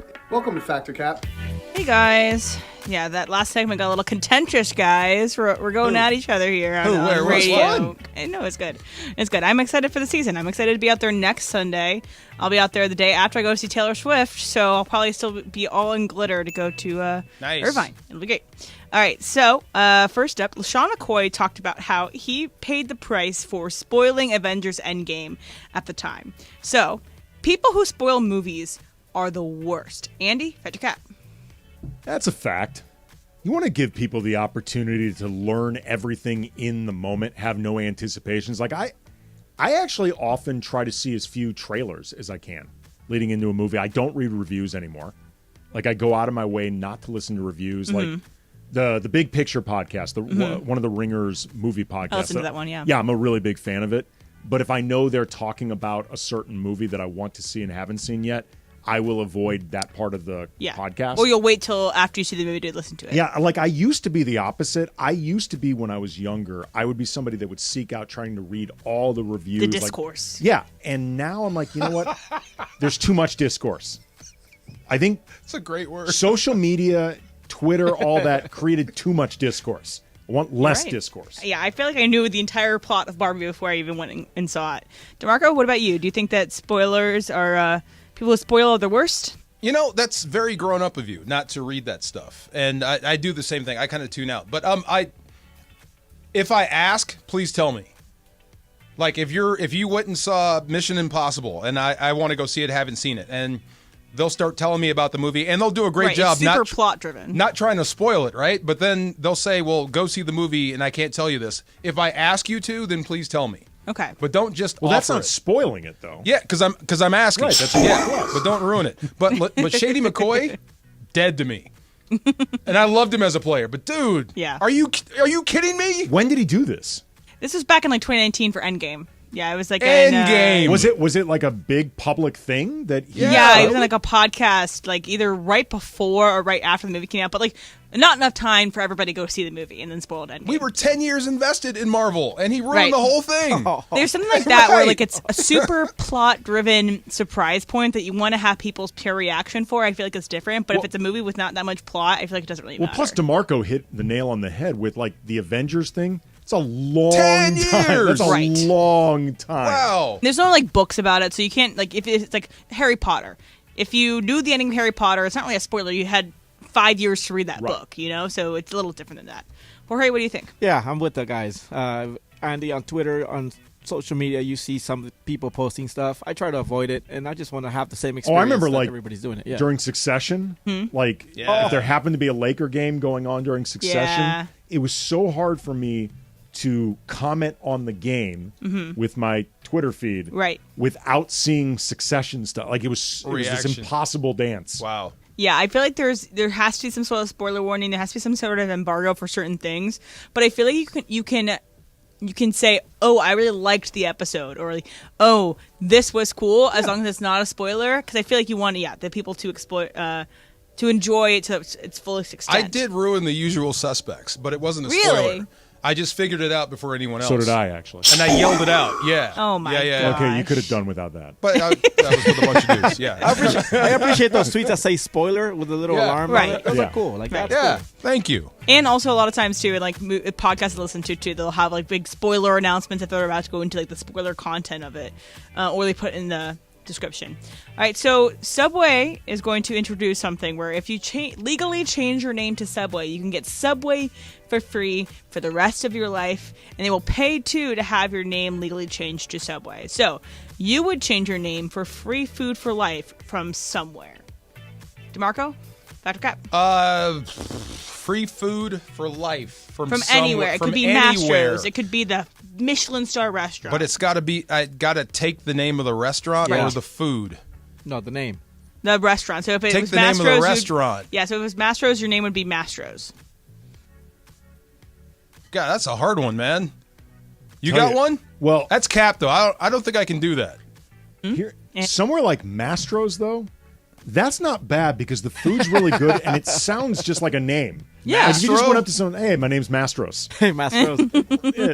Mastros. They probably think it's an unusual name, maybe a family name going or like back Ruby Tuesdays, and they just call go by Ruby. Tuesdays. No, you'd have to be called Ruby Tuesday. Okay, what about TGIF? Like Meta World Peace. You got to call them Meta World Peace. Meta World Peace. Subway's not a sponsor, right? Not at the current moment. Yeah, I'm not doing when it in for doubt, Subway. leave it out. Chick-fil-A. Wow. I mean, you gotta. There's got to be more you're getting out of this. Okay, like, what if not it was your expensive middle enough to do it. name? What if it was your middle name? Middle name. So you still be something Andy that never Kamenetzky, comes up, yeah. but it's Andy Subway Kamenetzky. Subway is my middle name. No. All right, Jorge, what do you think? I would go with I like how Chick. That's a common name. Chick-fil-A. I'll go with Chick-fil-A. Okay. Not in the hood. No, not in the hood. Yeah. I'll go with Popeye. There you go. There you Popeye. go. There you go. Hey, I can do that one. Popeye Briones. I feel like Popeyes though. That's a great Popeye name. Barones, I think it's that going to is stick. good. That is good. All right. So the Women's World Cup is going on right now, and I haven't been able to catch any game really outside of the U.S. games because U.S. games are the only ones that are in our prime time. But there is a sporting event that you would wake up at 4 a.m. in the morning to see, and I'm going to say the Super Bowl got put at 4 a.m. for some reason, or you're in a different country and it's on at 4 a.m. There's a sporting event that you would wake up for at 4 in the morning. Fact. Jorge, fact or cap? Oh. I think the Olympics. The Olympics, that's one of those. That's every 4 years. You see top athletes. But is there an event that you would wake up? You would set your alarm for 3:58 to turn on your TV. Yeah, it's gotta be a soccer game of the Olympics. That's the only one. Yeah. Andy? Fact. Yeah. Fact in the sense that I have done it before. Like the only time I remember actually doing this was when Kobe was part of that Olympic team in 2008, the gold medal match against Spain. And it wasn't for work. It was just for pleasure. Well, it's hard for me to say for sure because I was covering the Lakers. So it's impossible to separate it entirely because I was going to be writing about it. I was going to be commenting on it. It was the rare Olympic game because I'm not, to be honest, really into the Olympics. I'm pretty indifferent to them. This was, though, one of the rare Olympic matches in anything that I was that excited to see. So I might have done it for this game anyway. But it's rare. Right. Like, the standard's going to be high. I need my sleep, especially if you're in a family with children, pets, just like general chaos. The standard for waking up voluntarily at 3 a.m. to watch something on TV is high. DeMarco? I said fact. I've done it before when you're overseas and you're trying to catch games back here. The time difference, you have to wake up early to watch, or international games. What's that little guy, that little Japanese boxer? Inoue. It's funny. Boxing matches are on Saturdays, but he fights on Sunday because the time difference is different. So, yeah, of course. Formula One, I've done it. You have to wake up early to watch an F1 race. Yeah. So, absolutely fact. All right, so one last one. So today's Walker Buehler's birthday, pitcher for the Dodgers. Hey, birthday. With his name, Walker... You just said, hey, birthday? Hey, happy birthday. Hey, birthday. Hey, birthday. All right, so with the name Walker Buehler, his only career in life could be a professional baseball pitcher. Andy, fact or cap? Cap. You can be a sheriff. Wow. Walker Buehler. Yeah, that's a sheriff. That's a bounty hunter. Right? Like, it's anybody that carries... You carry a gun, like a gun on a holster. But you would also have like a mustache. Yes. And you'd wear a funny hat. Like basically like Timothy Oliphant's character in Justified. Yes. Like that guy could be a Walker Buehler. Yep. All right. What about you, DeMarco? Yeah, I like that. Yeah, you can be a sheriff. You can be something else. Yeah, bounty hunter. Yeah.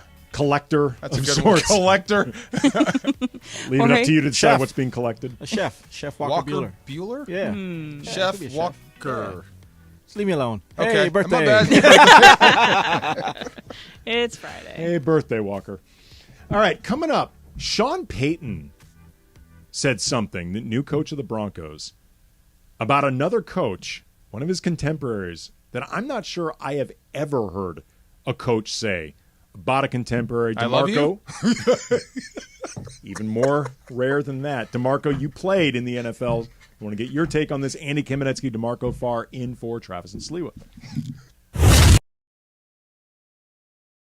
So Al and I are teaming up for your chance to win an entire office full of lunch from Waba Grill. So you're going to want to be listening all day during the 12 o'clock lunch hour for your cue to call to pick up food for the entire office, courtesy of Waba Grill. We got some ribeye, we got some chicken, we got some shrimp. I'm making it sound like I cooked them myself. Look at these boom boom tacos. You can visit wabagrill.com. You can order online. Just go on in, get yourself some of these tacos. Visit your local Waba Grill location. Of course, walk right in. Of course, you can order online for delivery or pickup. Waba Grill, right? Eat smart, be healthy. Boom boom, kaboom.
This is Van Halen, not Van Hagar. Yes, I know. It's just, you can't dismiss the entire Van Hagar I believe I just did. discography. Come on. I'm pretty sure I did. Wow. Just never really sat. Look, David Lee Roth was a very distinct presence. Big time. Yeah, and like Diamond I said, Dave. Like I said, I'm not a massive Van Halen fan to begin with, so it wasn't like I was aching to take the journey with Sammy Hagar. I got guys you. Anyway, Diamond Dave explained it well. Diamond Dave wasn't talking about love. No. Sammy Hagar was. Yes. That's the difference in the music. Yes. Sure. Also hit it, yeah. Sources confirm from Ken Rosenthal. Dodgers acquire Lynn and Kelly. All right, so it's official. Lance Lynn, Joe Kelly coming to the Dodgers. Can you read the thing because I don't have it in front of me? Oh, yes. Breaking news is brought to you by Valvoline Instant Oil Change, home of the 15-minute drive-through oil change. Visit SoCalOilChange.com for locations and coupons today. Can you read the thing? I understood, DeMarco. Okay. Emily understood what I meant. Emily understood. Read the thing. Because she's in charge of writing up the thing in front of me. Like, for example, she wrote up this thing. It's coming back again. The Ultimate Fantasy Football Experience, Friday, August 18th at the Hollywood Park Casino. You can be there. Get your leagues ready now and learn more at ESPNLA.com. Hollywood Park Casino. Eat, drink, and play. That's the thing. The thing. Emily wrote it. It's right there. And Aaron Judge is back. Oh, boy. Aaron Judge is officially back for the New York Yankees. He's expected to play tonight for the first time since June 3rd. Well, there you go. That is a big unit. All right. Baseball. Huge. Yeah. Baseball. So, Sean Payton stepped in a bit. Doing an interview with USA Today, and he had been asked a lot of questions, it appeared, about Russell Wilson, because Russell Wilson had a real down year with the Broncos, had a lot of people questioning whether or not... shot. Yes. Yeah. A lot of people questioning whether or not, we had talked before about Matt Stafford, how long he can keep it going, whether or not Russell Wilson had perhaps reached that expiration date. And after a lot of deflecting or whatever, Payton really decided to go to bat for Russell Wilson, talking about how he had, quote, plenty of gas left in the tank. But then he went on a little bit further, talking about the treatment of Russell Wilson last year under what's his name, Nathan Hackett? Nathaniel Hackett. Last year's coach, no longer with him, now part of the Jets staff. In over his head. Well, according to Sean Payton, you are correct. Oh, man, there is so much dirt around that in terms of Wilson's struggles. There's 20 dirty hands for what was allowed, tolerated in that frickin' training room, the meeting rooms, the offense. I don't know, Hackett. A lot of people had dirt on their hands. It wasn't just Russell. He didn't just flip. He still has it. That BS that he hit a wall, shoot. They couldn't get a play in. They were 29th in the league in pre-snap penalties on both sides of the ball. It wasn't his fault, his being Wilson's. That was the parents who allowed it. That's not an incrimination on him, but an incrimination on the head coach, the GM, the president, and everyone who watched it all happen. Now, a quarterback having an office and a place to watch films is normal, but all these things get magnified when you're losing. And all that other stuff, I never heard of it. We're not doing it. Payton. Way to go, Sean. Well, as you might imagine. Respect. He walked it back a little bit. He was asked about this and said, quote, I had one of my moments where I had my Fox hat on back when he was an analyst for Fox. Not my coaching hat. It was a mistake by me. I said what I said, but I needed to have some restraint. That's semantics for I screwed up. Yes, it is. My bad. Yeah, forgive me. Have you ever heard a coach go off on another coach like that before? No, he wasn't in going public. I don't think he was going off on the coach per se. I think he was just going off on the people that said Russell was past it. Well, he said it might have been the worst coaching jobs in the history of the NFL. And I agree. Like, I was surprised because I have friends that are on that staff that were there with Russell. And I'm like, he looks bad. Like, what's going on? He looked cooked. And to a man, the people I know, they were telling me it's not him. But they couldn't tell me what it was, meaning it's something in their room, in the coaching office. Like, this is not good. This is a bad situation. And then you find out exactly how bad it was. But Russell took the blame for it. You know, even I was in here, went out on a limb when Denver got Russell Wilson. I said they'll be Super Bowl contenders. It made you all look stupid. But they blamed it on Russell Wilson. I'm like, it's not just him. No one falls off that fast. There's got to be something else wrong, and it was. Well, here's what I think is really interesting about this.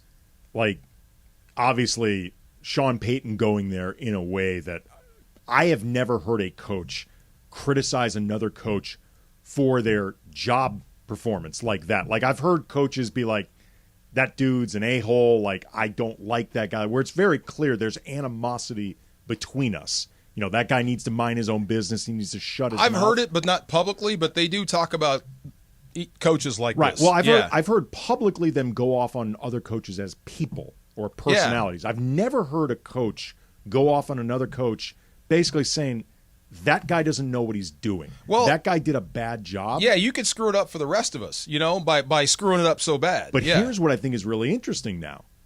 Sean Payton actually put himself under the microscope in that moment. Because now if Denver's offense doesn't take off, it's one of two things. It won't things. be that bad. Well, it won't be what we saw last season. It's got to be pretty good. Yeah, they might not win, but it's not going to be as bad as what we saw. Well, Russell is going to be better than what we saw. That was horrible. Maybe. Yeah. But now it's a place where either, you know, if Denver's offense, let's just say it's not as bad as last season, but it doesn't look that great either. One of two things has happened. Either everybody was right that Russell Wilson has time has caught up to him. I'm willing to bet a washed. body part that he hasn't fallen off that far. Okay. Or Sean Payton doesn't know how to fix it either. He can fix it. Yeah, one thing that's guaranteed, they're going to be better than they were last year. Guaranteed. Which isn't that hard to do. Right. That's what I'm saying. I mean, it was that bad last year. Like the Rams made them look...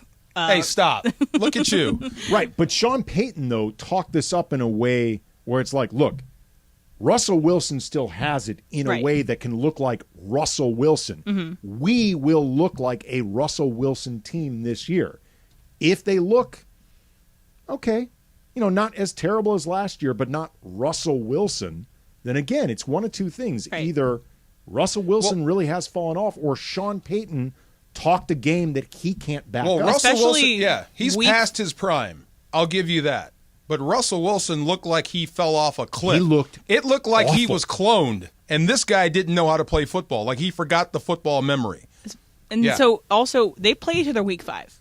So this is also Sean Payton creating some bulletin board material for people like Aaron Rodgers who keep bulletin board material close to his heart. You know, he's like, I own the Bears. He's going to own the Broncos. He's going to show them up. This is not great for both for Sean Payton. You would have never made it out of that stadium if you ever even hinted that. Oh yeah, you're refresh done. my memory. He does own the Bears. But he said it out loud. I own you. To the Bears fans. Bro, you would have never made it out of that stadium. Oh, my God. Are you kidding me? Yeah, there's a lot of things you can say. That ain't one of them. How would you have reacted if you had been a Bear? Oh, bro. They would have thrown me out of the game. Yeah. But would have been at least one late hit. But Chicago Bears, right? Isn't he the most prolific quarterback that's ever been in that stadium? Yeah. And Ben Roethlisberger is the greatest quarterback in Browns history? Seriously. Yeah, like the most wins or whatever at that stadium. So technically he's right. You just don't put that out there like that. That's crazy. Yeah. But Sean Payton is exactly right. Like something was off about Russell Wilson, and it's not his ability. Yeah. No one falls off that far without an injury. We shall see. But that's just, I thought it was interesting just in the sense that he just went off on last year's situation. But again, I think he put himself a bit under. See, I wish Russell was. He's a great guy. Russell Wilson is awesome. He could date your daughter. That type of dude.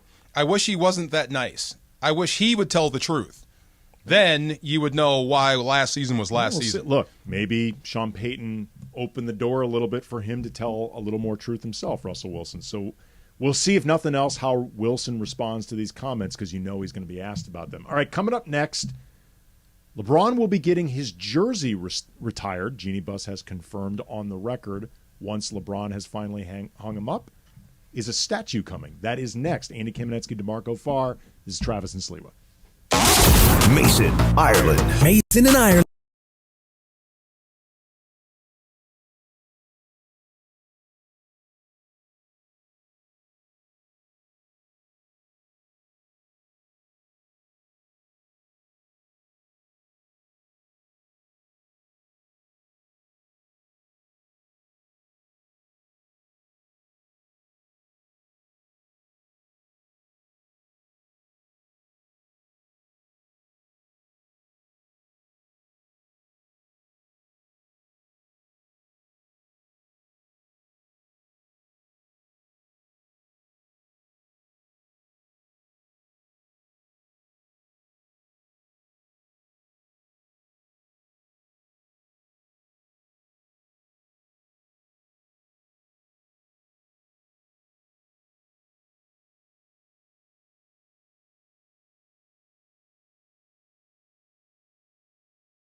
Your Friday, you know what it's time for. It's time for the Waba Grill Lunch Hour on Travis and Sliwa. Waba Grill, home to those new Boom Boom Tacos. Boom Boom Bam! Go to wabagrill.com, find the location near you. You can order online for pickup or delivery. Wabagrill.com. Waba Grill. Eat smart. Be healthy. We know we love that Boom Boom sauce. Plus, keep listening this hour. Your chance to be the Waba Grill Workplace of the Week winner, which means you can get Waba Grill Boom Boom Tacos for your entire office. Just keep listening for me to tell you when to call in. Caller number 7 will win. Let's get it rolling. The Waba Grill Lunch Hour with Travis and Sliwa. Your Friday right now. Yeah! Got DeMarco bashing the studio with a bat. The song, man. You cannot play Rage Against the Machine around DeMarco Farr. Yes. Expect everything to remain intact. Break some stuff. You can take down that whiteboard. I still can't get over the handwriting on that whiteboard. We need to get that out of the losing team? Yeah, losing and the winning team. I heard you guys got smoked. Oh, yeah. Team Mace got smoked. What was the score? 17-5? 17-5. It's a lot too little. Jorge, you got the walk-off, huh? That's it. Yeah, the kill shot. It was already over. I as somebody on Team Mace, I was rooting for Jorge to hit that home run. I was like, please. Wow. Please just end the misery. It was like 95 degrees out there. It was so How did hot. you guys It was a pick really these fun teams? time, Andy. Draft. It was fun. It was a draft. Okay.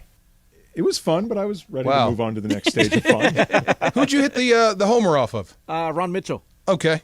Laid it in there for you? Yep. Okay, nice. I don't think Ron's ever going to get over this. Wow. We could have used you, DeMarco, I hope you on pimped it. Team Mace. No, I would have joined the other side. Hey. Yeah. Well, we might have asked for you, man. We needed somebody, anybody. Wow. Yeah. Oh, one bone to pick. Michael Thompson has fight parties at his house. I guess so, yeah. Oh, man, and I'm not invited? Must be nice. We're no I haven't longer gotten friends. the invite either. I didn't get an invite. We're no longer friends. Okay, that's my guy. Well, I guess what you're saying is that Michael Thompson in your world would not get a statue outside the crypt. No statues. Yes. No statue. We learned that LeBron James will be getting his jersey retired. Jeannie Buss said this in an interview with Mark Medina with Sportskeeda. She said, quote, "The standard for having your jersey retired as a Laker is when a player is inducted into the Hall of Fame. I have absolutely no doubt LeBron will make it into the Basketball Hall of Fame. And when he does so, then we will retire his jersey. Knowing that he will make it into the Basketball Hall of Fame, he will have his Laker jersey retired. No doubt about it." Jeannie is correct. LeBron is going into the Hall of Fame. And there's a lot of different questions that come from this. Which jersey number do you retire of LeBron, 6 or 23? Do you retire both numbers? Is this the precursor to a statue for LeBron James, joining Kobe, Shaq, Elgin, Magic, Kareem, Chick Hearn has the statue out front? It's getting crowded out there. It is getting crowded out there. Yeah. You might have to take one down. Ooh. I'm just saying. You might have to take one down. All right, who? Well, I already told you, Right. I don't want to start any fights or anything, but he does have a documentary out. If we had to do a Laker. That's a separate AAG thing. The man that you're talking about, I believe. Just saying. He's a boxer. But DeMarco, if it had to be a Laker. You have to be a Laker. Take down, to put LeBron in. Yeah, you can't take down Oscar De La Hoya. Like, I'm he has just nothing saying, to do with this. it's getting crowded out there. He'd be catching strays in your scenario. He's got nothing to do with You this. can't take a Laker down. You can't take one of the statues down. No, that's Okay. impossible. There's no way to do So that. basically, you were just taking down Oscar. Of course, yeah. I was going for one guy. Right. What you were doing is you were taking the easy way out. One guy. Yeah, one guy. But, look, how do you not recognize LeBron? Would some people rather not remember this era? Would some Laker fans rather not remember LeBron was a part of this team? I think getting the jersey retired is a pretty strong remembrance. Yeah. He'd be But what number? 23, he won the championship. 6, he broke the record. You only get Scoring record. one. Yeah, which one? Yeah, you get 23. I think, honestly, Laker fans would be angry if you gave him the same double jersey retreatment as Kobe got. Like, respectfully to LeBron, he's not earned that. Yeah. And I honestly think Laker fans would be upset by that. I think it's 23 because, A, it's the one he won the championship with. B, 6 is getting retired and is retired anyway because Probably of Bill Russell. league-wide. And it's why LeBron is moving off of it. Right. It's why LeBron's moving off it. So nobody's ever going to wear 6 anyway. You allow 6 to truly be Bill Russell's. So to me, you're retiring one jersey, you're retiring 23. Fair. That's the one you won the championship in, right? Points, that's something else. Yeah. That happened elsewhere. Well, the championship happened in 23. Yeah, there was a cumulative effect to him eventually breaking that record as a Laker. Correct. He still did a lot of it as a Heat, as a Cavalier. The title was singular with the Lakers. And I get your standard bearers for Laker immortality, but don't you bend the rules slightly for guys like him? I mean, he's a global icon. Well, he's more than a basketball player. The standards for LeBron and the Lakers when it comes to jersey retirement, any Laker with jersey retirement, they're really high. Like as Jeannie said, you have to be in the Hall of Fame. That means no Michael Cooper, no Byron Scott, no Derek Fisher, Robert Horry. Great Lakers. Lamar Odom, great Lakers. But they're not going to be in the Hall of Fame, so they don't make this cut. Pau Gasol is the next guy having his jersey retired. He's in the Hall of Fame. He makes the cut. I think he should make the cut. But the standards are so high when you look at the people who've had their jerseys retired. LeBron James as a Laker is on the low end of that standard. Like in terms of one championship, one Western Conference Finals appearance, then one and out in the playoffs, 2 missed the playoffs entirely. He has not been a Laker that long. This is going to be his 6th season. Maybe he plays in that player option year. That would be 7 years, which is a nice chunk of time, but it's not as long as some of the other guys who've had their jerseys retired. It just really speaks to what it takes to have that kind of honor with the Lakers. Like anywhere else, LeBron's like a no-brainer. But I don't think this breaks the mold because you'll never see another guy like this. No, absolutely. Yeah, so I think you can get away with doing it for him. It does not change your standard. Because if there's another guy that's played this long at this high of a level, we won't be alive to see it. That's what I'm saying. So I think you'd be fine doing it for LeBron James. And I'm not arguing it with LeBron either. I'm totally cool with him having the jersey retired. But a statue. Do you think he's reached statue status? Yes. I mean, look, you refer to him by one name, LeBron. Like everyone else outside of that building. They're referred to by one name. Kareem, Shaq, Magic, Kobe, Magic, the great one, I guess. Elgin. Yeah, that's what I'm saying. Yeah, he transcends the sport he's playing. He's a global icon. Him and Messi and Ronaldo. So he is that big, that famous in this country and in this world. Otani? So, one more time. Is that Otani eventually? Otani, yeah. yes. Is that Angel Stadium? I kind of like saying show, though. Again, Show's the cool. Angels should start building their Otani statue now. Yep. Like, you need to start guilting this man. Rename instead of the Big A, it's Otani Stadium or whatever. You were about to say something else and you caught yourself. Yeah. Yeah. I can see it. Yeah, why Big not? Show. The Big Show. The Big Show. Wow. Mm-hmm. Yeah. We used to play a game on my brother Brian and our Lakers podcast that we used to do for this station, the Lando Lakers podcast. Yeah. Where we had this thing called the statue game, where the premise was anybody who was ever a Laker gets a statue commemorating their time as a Laker. Anybody. You could be a 10-day contract guy. Wow. You get a statue. But the size of the statue and the proximity to the arena would be reflected in your statue. Like the way we talked about it was Kobe, for example. This is before Kobe, it was acknowledged he'd have a statue. He was still playing then. Kobe's statue would be like life-size center court, and everybody would have to play around the statue. Like fair. Kobe's statue would be on the court because it would reflect what Kobe meant to this organization, and you just have to deal with this statue being out there. It's pretty much how it is. It was kind of a reflection of what his time with the Lakers was like, too. Kobe earned the eggshell walking, but there was some eggshell walking that went along with it. But let's say somebody like, Lamar Odom. Lamar Odom would get a statue. Super important. Yeah, super really important good. guy, beloved Laker, critical part of 2 championships, but he's not a Hall of Famer. Yeah. Lamar's statue would be, I think, life-size. It would be downtown. It would be near the arena, but it wouldn't be right outside the arena. Like Lamar's could be near like the parking garage. Like it's good real estate. It's right near Staples. You see it as you're walking towards the building, but it wouldn't be right position next of to prominence, the building. but not next to the. That's fair. Across the street. Kwame Brown, for example. Okay. That statue would be maybe Kwame was like close to 7 feet. His would be like 4 feet tall. 4 feet tall. Reseda. Wow. The statue would be Reseda. He'd still get a statue. Be a nice. You liked him that much, huh?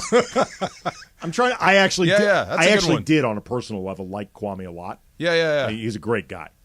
But, and then like maybe Smush Parker. Where would you put old Smush? It's probably Simi Valley. Come on. That's a pretty good It's drive. far. Monrovia? Monrovia. Travis. How big's the statue? Travis. How big's the statue? I'll be nice. It's 3.5 feet tall. 3.5 feet. 3.5 feet Smush tall. at 3.5 feet. Okay. And then, there's some guys that were like 10-day contracts. They're more like a figurine. Yeah. And they're like in the IE. Bobbleheads. Bobbleheads. But you would Wow. get this, and it would be nice looking. Where do you put Huertas? Marcelo Huertas is a guy that, Wow. it's probably like Seal Beach. It's like, a couple feet high. Wow. But nice looking statue. All the statues look nice. With this in mind, where's LeBron's statue? Size, all of that, DeMarco. Like, what, in your mind, where does LeBron's statue live? Oh, he's definitely next to the building somewhere in a position of prominence. Like, where's Magic? Magic is like right smack. You right can't smack in the enter middle. You building cannot without miss seeing him. Yes. Who flanks Magic? Basketball-wise. Kareem? Kareem does. Like, nope. Shaq and Magic and Kareem. Well, okay. Elgin, they're all basically in the I don't same know where area. you put him, but somewhere in that neighborhood. Like, I wonder if LeBron is by the crypt, but maybe like one of the side entrances, like denoting that he hasn't been here as long as some of the, like the media. The media entrance? Wow. Because the media loves him. Wow. Well, it's good real estate. You are right by the crypt, but it's acknowledging you're not quite at the level of a Magic or a Shaq. You're talking to one of the greatest players of all time. Doesn't measure up here. But as a Laker. As a Laker. The Lakers play basketball. They are in the National Basketball Association. This is one of the greatest basketball players of all time. Your career, but he doesn't fit your standard. LeBron's career as a Laker is different than his career overall. Like, here's something I always say. And this is how high the standard for being like a GLOAT, greatest Laker of all time, is the GLOAT conversation. You can make an easier argument for Kareem as the greatest player of all time than greatest Laker of all time. There's something wrong with that. But am I wrong? No, but there's something wrong with that. All right. There is. Okay, also have a question for you, DeMarco. Yeah. So let's just take it to a football example. Okay. So does Tom Brady deserve a statue outside of They always relate things to Tampa football, Bay? so I can understand them better. But go ahead. I'm sorry. So does Tom Brady deserve a statue outside of Tampa Bay? Yes. Right now? Yes. I don't know. I mean, yes. What are you talking about? But, like, The he greatest, played, like, the greatest 3 quarterback seasons? ever passed through there and won a championship there. It gets a statue for 3 seasons. He's Tom Brady. Okay. Does Messi get one in Miami? If he wins, sure. What if he doesn't? You think they won't put it up there in Miami if he wins a championship there? Of course you do. He's Messi. We're not just talking about Joe Bag of Donuts. These are the greatest players to ever play the game. Just heard in the Travis and Sliwa community from @OneMoreThanShaq, shaking my head. Lamar's statue should be bigger and closer in proximity than the LeBron statue. Come on, man. I did have Lamar's very close to the building. I thought I said he was life-size. I apologize if I didn't. But this speaks to, by the way, though, the standard of what it means to be a Laker, because LeBron was obviously a greater player than Lamar Odom, but Lamar Odom did more for the Lakers. Right, and I know that Lamar Odom, for a lot of Laker fans, means more to them than LeBron. Like, I know this to be true. What about Matthew Stafford outside of SoFi Stadium? Does he deserve a statue? He brought a championship to SoFi. I think there's some other ones you put up first. Yes, Aaron Donald first. Some other Rams before him. Just heard from Midnight Toker Milo is the Van Exel statue in Cancun. Van Exel. See, you guys get it. You guys get it. 877-710-ESPN. Hit us up with questions about LeBron. Like, where would blank statue go? Laker of the past, where would his statue go? Your thoughts on whether or not LeBron should eventually get a statue. Again, 877-710-ESPN. Talk about that. Also some Chargers. Andy Kamenetzky, DeMarco Farr in for Travis and Sliwa. And we all know about the speed of sound. But have you ever thought about the sounds of speeding? And if you drive over the speed limit, there are lots of different sounds that you might hear. Drive too fast and you could hear the sound of your vehicle crashing, the sound of ambulances and first responders desperately trying to free you from the wreckage. You could hear the beeps of a heart monitor. You could hear doctors and nurses in an emergency room as you're being treated for your injuries. You could hear the sound of worried family members in the hospital waiting room, hoping to hear that you're okay. And you could even hear the sound of people crying at a funeral. Because if you drive over the speed limit, whether by a lot or by a little, you can do damage that's beyond repair. You could seriously injure someone, yourself. Worse, you could hurt, kill somebody else or yourself. And when you speed, you put everyone on the road in danger. One way or another, speed catches up with you. Paid for by NHTSA.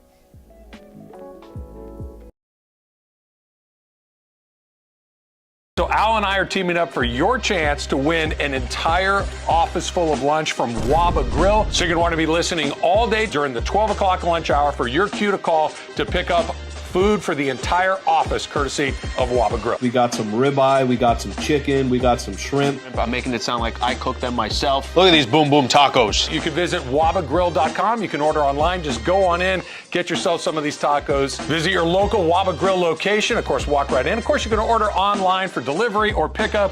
Waba Grill, right? Eat smart, be healthy. Boom boom, kaboom.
Van Halen, DeMarco. It's all Van Halen. This is Van Halen. It's all Van Halen. A lot of reaction, by the way, to this conversation about LeBron and Lakers and statues. Really? We'll get into some of this. Heard from Aaron Palmer. Austin Reeves' statue is at SoFi watching a Taylor Swift concert. Wow. Austin Reeves. How do you feel about that, Emily? Say it again. I blacked out when I heard Austin Reeves and Taylor Swift. Austin Reeves' statue would be at SoFi watching a Taylor Swift right, concert. of course, because that's the only way that they've ever interacted in their whole life. So. Well, they've never interacted. I know they haven't because Austin Reeves denied it. Austin Reeves' brother denied it. It's so annoying, you guys. Wow. What if he makes an appearance? Like out of I'm sure he will. I'm sure he'll go. If he can afford to go to these Taylor Swift concerts because he has $1 billion now. What if they bring him on to do a duet? Oh my God, can he sing? Like something out of like A Star Is Born. Oh wow. Well, then kills it. it's Love Forever, and I'd be rooting for it. No, I think though that Taylor Swift does deserve an athlete era. I think that she's never dated athletes. Does deserve an athlete era? Yes. So she's dated a lot of actors and some singers here and there, other musicians. So I think that she deserves an athlete era, and I think my top choice for her is Travis Kelce because he already tried to shoot his shot with her. Not so. gonna happen. Hey, maybe. Who knows? Maybe Austin Reeves is just laying back for the right opportunity. Sure. I think if Wrong Austin sport. Reeves and Taylor Swift can kindle their love at some point, that's great. But I don't like the fake rumors going around about her when they're not real. As long Travis as you don't Kelce, take who else? Travis Kelce? Let me see. Baseball or I could see. not coming out of hoop. I could see. Not coming out of the NBA. Not coming out of the NFL. Hey, Yeah, come on. Could be. I'm trying to think If of that single happens, then she broke up a house. guys. Joe Burrow. Well, Joe Burrow's. If that happens, she broke up a relationship. Yeah. Joe Burrow's single, so I think that she could date Joe Burrow. Herbert's single. Yeah, she could go after Justin Herbert. Yeah, there's How old options. is Taylor Swift now? She is 33. Ooh. She's born in 1989. Be going after a younger man. Herbert is what? She'd be the cougar in the 26, relationship. probably, Come on, I would dude. think. Yeah, come on. Imagine that record. She has dated younger several times. So Does every artist have an athlete era? not Because every it did artist. not go well for Madonna. Right? Yeah. Exactly. But again, choose what well. the music She did what not the choose music well. we could get as she Okay. has an athlete era. Well, You mean a breakup with an Yeah, athlete? of course. Okay, yeah. Yeah. it's just very important to Emily that Taylor chooses well. Yes. Chooses better than that Matt Healy Ugh, character, gross. if nothing yeah, else. he was a rat. He was a cad. All right. Hearing from some people, 877-710 ESPN, about LeBron and statues and the Lakers. John in Van Nuys. What do you got on this? Hey, guys. Fascinating topic. Appreciate it. I think it comes down to the meaning. Like you said, guys from the Lakers, and that's a different franchise. I don't know if LeBron means more to Lakers fans as he does to Heat or Cavs fans. So I think the statues belong to Miami and Cleveland. I don't think the statue belongs in L.A. As good as he is and as special as he is, the Lakers are different. The Lakers are different, and LeBron's career as a Laker is not as meaningful. Wow. Appreciate the call, Fair. John. Again, I'm sure one's going up in Cleveland. Well, Cleveland? I'm sure one's there going up in There Cleveland. should be a statue like every 6 blocks Yeah. of LeBron in Cleveland. I'm Like sure there was he's a got period one. where Cleveland's economy was What about the dependent Heat? on LeBron. Do you think he'll get one in the Absolutely. Heat? Absolutely. Really? Yes. Yes. I mean, what about Wade? There's no, And Pat Riley. Can't be more than one. Sure. I mean, the Lakers basically have a museum outside of Crypt right now. You can have more than one. I mean, Wade, sure. Riley, sure. But LeBron, absolutely. Okay, fair enough. Yeah.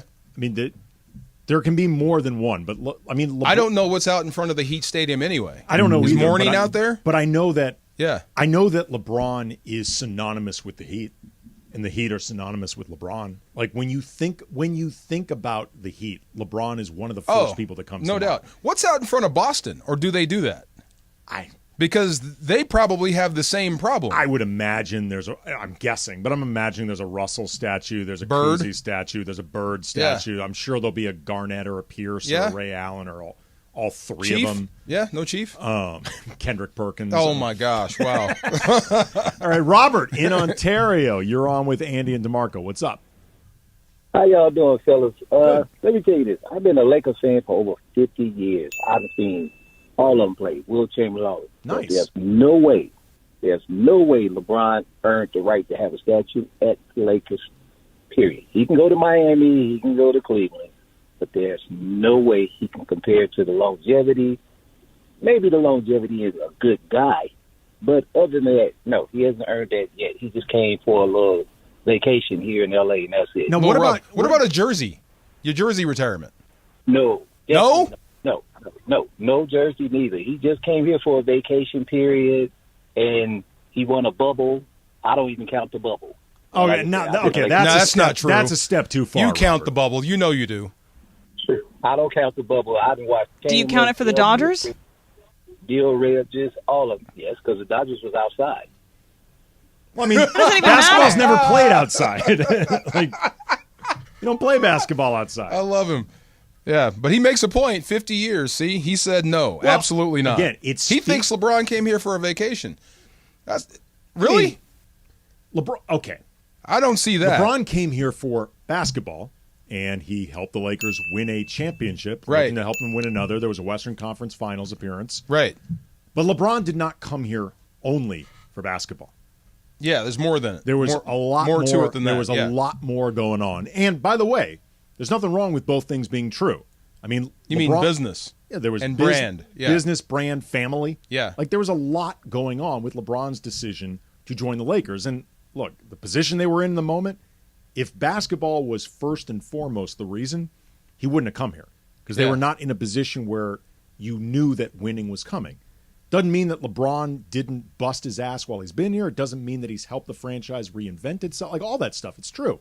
And I have no problem with LeBron coming here for more than one reason. Yeah. But there was more than one reason. I'm just trying to wrap my head around that he's one of the best players ever in the game, but he's not one of the best Lakers. He isn't, though. But that just does not compute. Again, yeah. The example I always give that really speaks to the standard of the Lakers, you can make a much, much easier argument for Kareem as the greatest player of all time than greatest Laker of all time. That's because to weird. me, Kareem, it's through no fault of his own, Kareem's going to fall behind Kobe, Magic, and West because those guys are lifers.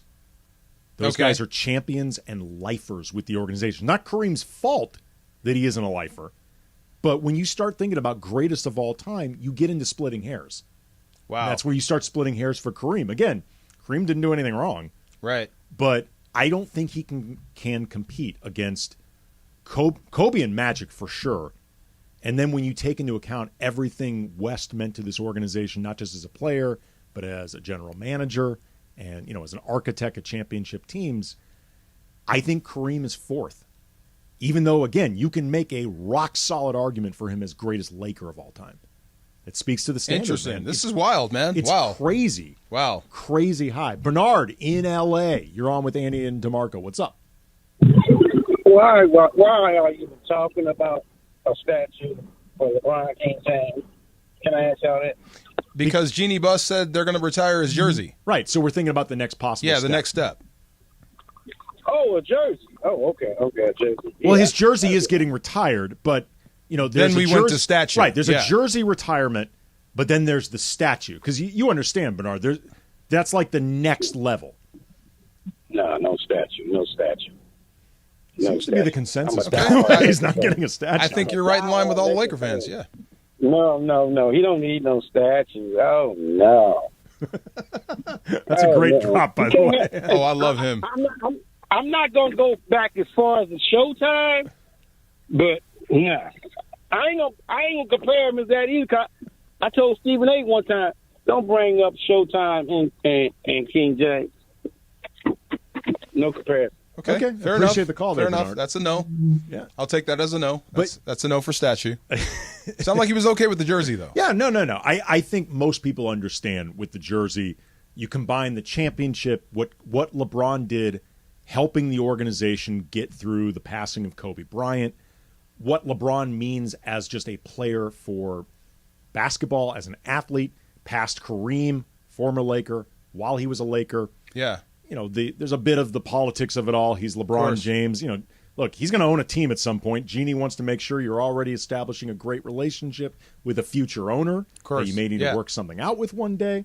I think most people can wrap their head around the jersey, but the statue, I think, is a fascinating question, which is why we are going to stay on stay on that coming up next. Also, talk a bit about the Chargers. Is this the season where they live up to expectations? This is Travis and Sliwa, and never miss a moment of Travis and Sliwa. You can listen to the podcast on the all-new ESPN LA app, brought to you by Francis Coppola's Diamond Collection Wines. Coppola's Diamond Collection offers the perfect wines to celebrate both big and small occasions this summer, also to listen to podcasts with. Enjoy your summer with Diamond Collection Wines.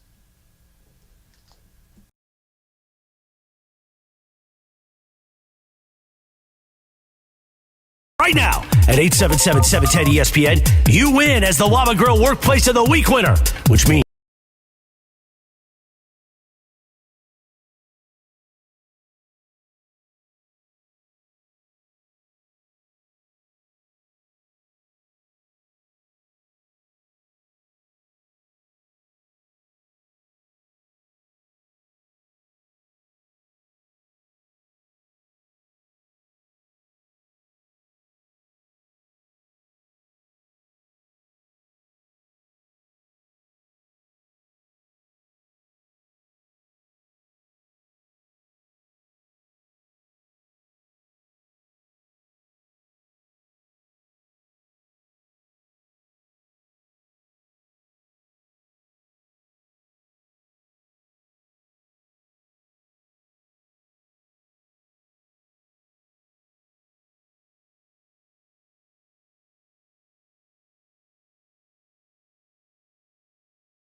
Travis and Sliwa, your Friday. We're inside the Waba Grill lunch hour on a Friday afternoon. Waba Grill, eat smart, be healthy. Who's caller number 7, Jack?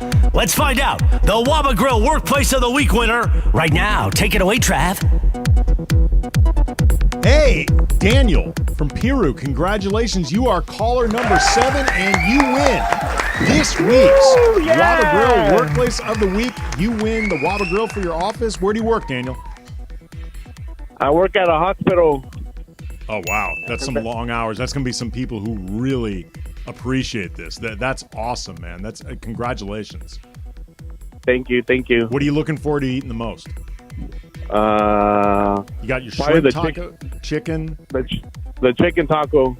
Ooh, you can't go wrong, man. Boom Boom Taco? Boom Boom. Yeah, the Boom Boom Taco. Well, you are about to become the most popular man in that hospital, Daniel. So congratulations. Thanks for listening to the Waba Grill Lunch Hour on 710 ESPN. Waba. If it says Boom Boom on the menu, you order that. There you go. If anything says Boom Boom, that's the one. I'm just gonna start yelling out randomly. Waba. There you go. Waba. Hey. No, that's a good deal. Daniel's about to become very, very popular. Brother. That is awesome. So we are really getting a lot of reaction to the statue question with LeBron and Lakers in general. Heard from Jim Feigert. Who? Jim Feigert. Okay.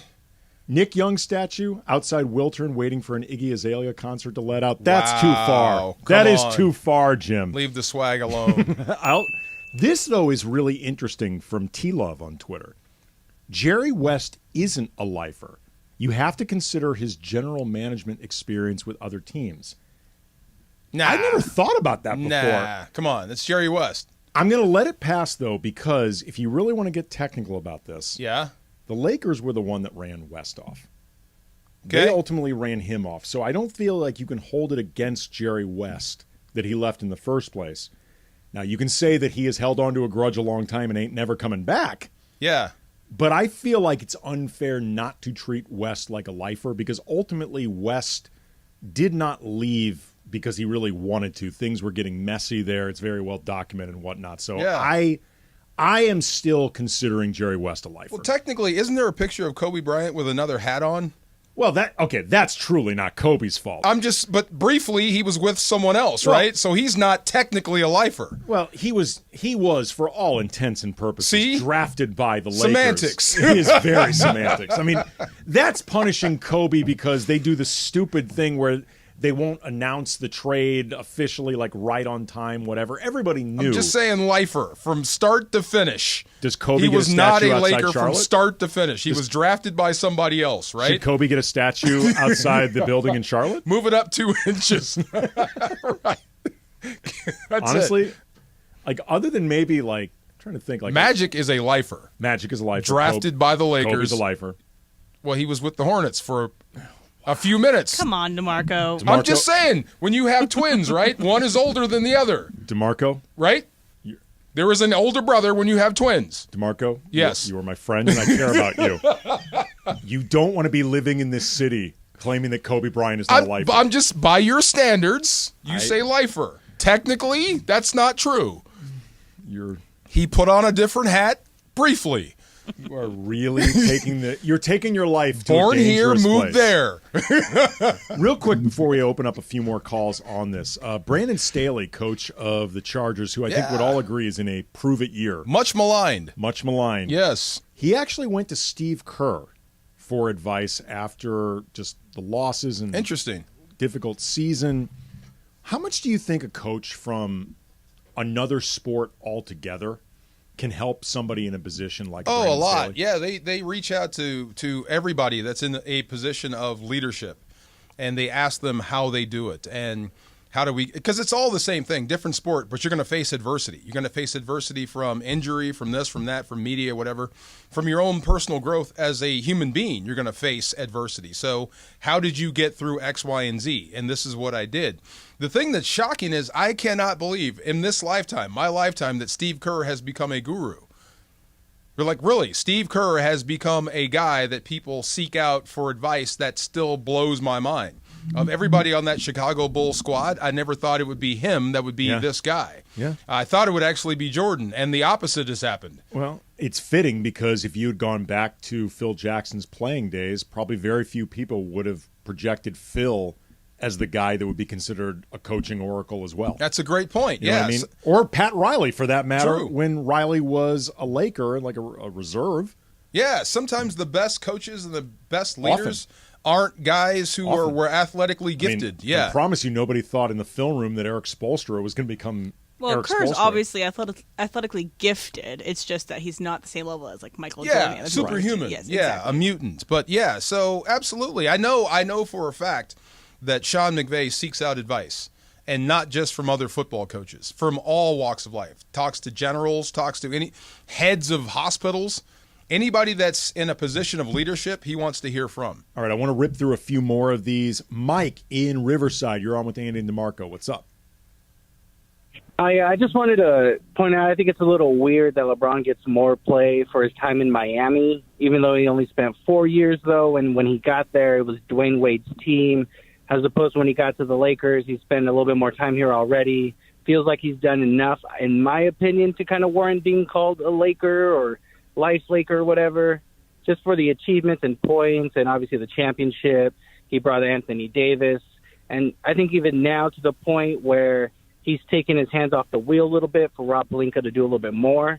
He's kind of gracefully gone into that as well, where I feel like most stars wouldn't be able to kind of take a step back and let somebody else be in control. But I just wanted to say that part. No, I appreciate it, Mike. I mean, the reason he gets more shine, I think, in sort of direct association with Miami is, A, they went to 4 straight finals and 2 championships, but B, Miami doesn't have the same history and legacy as the Lakers, just as an organization. They haven't been around as long. They don't have as many championships. Like they haven't created as much for other people to be associated with. Yeah. Like that's part of the They're reason. not one of the blue bloods. Exactly. Yeah. Adam in Highland, you're on with Andy and DeMarco. What's up? Hey, so LeBron, a jersey, nah. A statue, oh heck no. Please don't even go there. Lifelong Laker, yes, Kobe is. Please don't ever say that he's not. He only played professionally with the Lakers. So don't even go there, DeMarco. I'm just by his standard. He said it wasn't by my standard. Don't rope me into this. I didn't say that. Was Kobe Bryant drafted by the Lakers? Yes or no? No. Well, yes. So was he drafted by the Lakers? He was yes or drafted no? for the Lakers. He was drafted for the Lakers. You changed the question. Well, the Lakers did not own the 13th pick. They arranged a trade to be made, but he was drafted expressly for the Lakers. By the Lakers? No, not by the Lakers. So who drafted Kobe Bryant? The Hornets. Oh. But he never played for them. Okay, so you just answered my question then. Again, I just want to make it clear. These were not my standards. These are DeMarco's bizarre standards. No, I'm also, just saying. Last question, and I think this one is directly for DeMarco. Brian in Ventura. You're on with Andy DeMarco. What's up? Brian in Ventura, you still there? I'm here. Okay. You Speak. okay? Oh, no. I'm here. Okay, good. Okay. Talk to sorry us. about that. Hey, DeMarco. Yes, sir. Love you, man. Former UW. Grew up watching the games in Section G above the old tunnel with my grandpa and my father. Nice. Awesome. So, 2 questions. Have you had an opportunity to sit down with Coach Tabor? And if so, what was the thing that impressed him the most? And from your days in watching the UW, who is your all-time retiree? For their jersey. UW? Oh, from Yeah. my eyes, Steve Ettman. Yeah, I still haven't seen anybody better play football ever. Okay, this is funny. Do you guys remember Steve Ettman? Steve Ettman was I remember he the was name. the college version of Aaron Donald. He was that good. So he was up for the Heisman Trophy as a defensive tackle. So that's how good he was. He was so good, he made the University of Arizona punt on 3rd down. You're right. Wow. First play, hit him for a loss. Second play, hit him for a loss. Third play, they lined up and punted the football. Wow. Yeah, so I've never seen anybody good. And to the first question, no, I have not had a chance to meet Coach yet. So, interesting. Wow. You were not expecting that. At all. Well, I appreciate the call, Brian. Nice. There are other Huskies. There are Huskies among us. Way to go, dogs. There's a third one joining you in Lindsay Theory. Yes, correct. So there we go. You look genuinely stunned. I'm wow. I was not expecting that. Wow. Okay. All right. Coming up next, the dump. Andy and DeMarco in for Travis and Sliwa. The fun.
Do I read this or do you read it? All right, I'll read it. So this is the dump. I thought this was where Emily shines. Well, Travis reads it sometimes too. So 3 years ago today, this happened, and I think it's everyone's favorite memory from Joe Kelly. Oh, we had a little between innings fireworks. Joe Kelly and Carlos Correa with a heated at-bat, and then Kelly with a little something for him at the end. Stuck his tongue out. There you go. And bench is empty, DK. So, again, you can hear something came from Houston's dugout. Yep. And then, so Joe Kelly just, Look at Carlos Correa swung at 2 bad pitches. Now everybody's coming out and everything. And again, you remember, Correa is the guy that when there was... Yeah, so there's definitely bad blood between these two. And Joe Kelly is traded back to the Dodgers today. The full trade, as per ESPN sources, is Dodgers receive Lance Lynn and Joe Kelly. White Sox receive Nick Nastrini in Double-A, Jordan Leisure, also in Double-A, and Trace Thompson, who was originally drafted by Chicago. Yeah, Trace going full circle in his career. Hopefully the White Sox offer him more of an opportunity for a defined role. Right. It's tough, man. It is really, baseball's a game of failure. It's a really difficult game. But Joe Kelly, the thing I love about that moment most is he became a folk hero with Dodger fans who had forgotten. Yeah. This is the same guy they despised for breaking Hanley Ramirez's ribs. Mariachi Joe, he took that mariachi jacket to the White House. Oh, yeah. I forgot about that. Yeah. Oh, yeah. That's called a face turn. See? Yes, it is. Yes, it is. He knows where his bread that is is buttered. also, too, knowing your audience. Exactly. That is Exactly. knowing your audience. And he wasn't even on the Dodger team that played the Astros in the World Series, right? Is that correct? I don't remember. Yeah, he wasn't on that team, but he got screwed by the Astros in another way. Was he winking protecting baseball? Was that his deal? Well, he also wanted to get Joe back Kelly? at the Astros. Get Like back- because like I think he punishing played for a them. team that Yeah. also Look. got screwed. Yeah. Okay. Yeah, he might have been a Red Sox. Yeah, that was probably it. Yeah. It might have been that. Here's the thing. Joe Kelly's a hothead. Yeah. Like, Joe Kelly would be looking to plunk somebody for something. He looks like a math teacher. How can you be a hothead? science teacher. That's what I'm But an saying. evil science teacher if he has the Look, goatee, right? we've all had that teacher that you thought he might throw something at you, or in my case, my music teacher did throw something at me. Wow. Yeah. I walked out of band class because he threw my drumsticks at me. Wow. Walked right out of class, went to the person in charge of scheduling, said, I'm dropping band. I'll let you know what I'm doing next. walked out of his office. Big day of walking Whiplash. Well, this next thing is for you, DeMarco. So on this day in 1999, Barry Sanders abruptly retires from football despite rushing for nearly 1,500 yards in his age 30 season. So did you play against Barry? He what was like? right where this microphone is, and I hit nothing but vapor. Yeah. When he retired, we rejoiced. Thank God. Please leave. Yes. Good Lord. Does he have a statue at Of course, Detroit? I think he does. Yes. The Yeah. funny thing is, right, this goes back to the running back conversation for a hot minute. In this day and age, Barry Sanders wouldn't exist. Emmitt Smith wouldn't exist. Walter Payton wouldn't exist. Jim Brown wouldn't exist. That's what I'm saying. And running the football is as important now as it was then. But the stars of the game would not exist. I do not know if Barry Sanders currently has a statue, but I did find that there are plans for a statue. Yeah. I don't know if the statue's actually been finished by now. Yeah. But yeah, Barry, I mean, my God, at minimum, the Lions owe that guy a statue. Yeah. Like, I thought there was. No, there's a big, huge poster of him. Well, I'm just saying. I mean, yeah. The two Lions of note are Barry Sanders and Matthew Stafford. And Calvin Johnson. Yes. Yeah, those three guys at minimum are like they're owed multiple statues. Yeah, they finally got Calvin Johnson back into the fold. Yeah, like so that would be the coming. Lions should be like building statues at their homes. Like they really owe those guys a lot. Right. So Udonis Haslem has officially announced his retirement after 20 years with the Heat. Congratulations One to of my Udonis all-time Haslem. favorite role players. Yep. That guy was great. Happy trails. Also, he was on the list. Like the list of dudes you don't mess with. Like around the league, everyone knew you don't want to fight Udonis Haslem. As a football guy, I'm like, you can't cut him by now. How does he get to hang around He's the a bench roster? guy, you know. He's Well, just chilling there. it's in part because they thought he was really valuable for instilling that culture. And you know this, DeMarco. Once you become like a coach, like if they made him like an assistant coach, somebody in the front office, it doesn't hit the same way. You lose your punch. Right, Yeah, you lose your punch. Yeah. And also, too, it's well known that Udonis had left a little bit of money on the table at times. To so stay? I think, Yeah. So I think this was kind of a way of paying him back $1 million or so, $2 million or so at a time. I wonder if he stays in the game. Oh, I imagine that there is an office waiting for Udonis Haslem in that building if he wants it. Wow. Like he will truly. It's also great too. He is a lifer of Miami and Florida sports. Was he drafted by the Heat? Was he drafted by the Heat? No, because he was undrafted. See? Oh, okay. Wow, okay. Did he sign with anyone else? Like I don't know if he played summer league with anybody. Did he else, sign Marco. anywhere else? Okay. I don't know, but he grew up in Miami and then played for University of Florida. Yeah. And then spent his entire professional NBA career, other than maybe a summer league stint I'm not aware of. He did, I think, actually play a little bit overseas before the Heat. So I guess in DeMarco's eyes, not well, a you lifer. said the show was about semantics. Now we're redefining This lifer. truly we have is. redefined what a lifer is. You are going the semantic route. I'm just saying. I opened the door. It is my fault. You are correct. So today is National Soccer Day. Andy, I believe you said you had a soccer story? No, or DeMarco had a soccer story. I did not have a soccer story. Someone had a soccer You had story. a soccer story. You did. You said you had a soccer story. Oh, Yeah. I'm sorry. I thought you meant with me playing soccer. I'm like, there is no such story that exists. I just learned that, okay, everyone knows that Bob Marley was a massive soccer fan. He was also a soccer enthusiast, played all the time, had a lifelong love of soccer. Like, if you look for a Bob Marley T-shirt, it is just as easy to find one of him playing soccer as anything else. Wow. I did not know, however, and just learned this yesterday. I thought it was pretty cool. His daughter, Sadella, has been instrumental in helping raising funding for Jamaica's women's national team. Really? Like, she's been really involved with it. They had lost funding at one point, and because the passion for the game had been instilled in her by her dad, she's gone out of her way to help Jamaica's national women's team exist and be a thing. I thought that was really awesome. I don't know about the Jamaicans as far as soccer go and World Cup status and whatnot. Do they compete?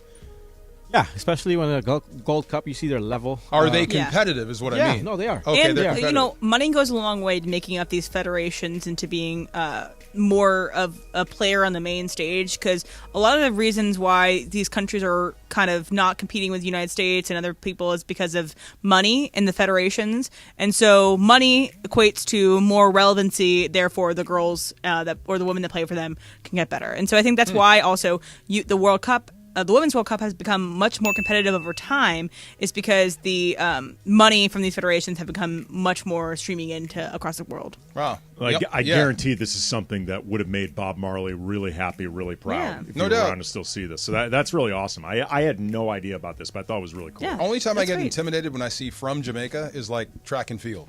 Oh, yeah. When you see from it's a sprint, oh, yeah. Bobsled? That one there. Yeah, look out. Bobsled.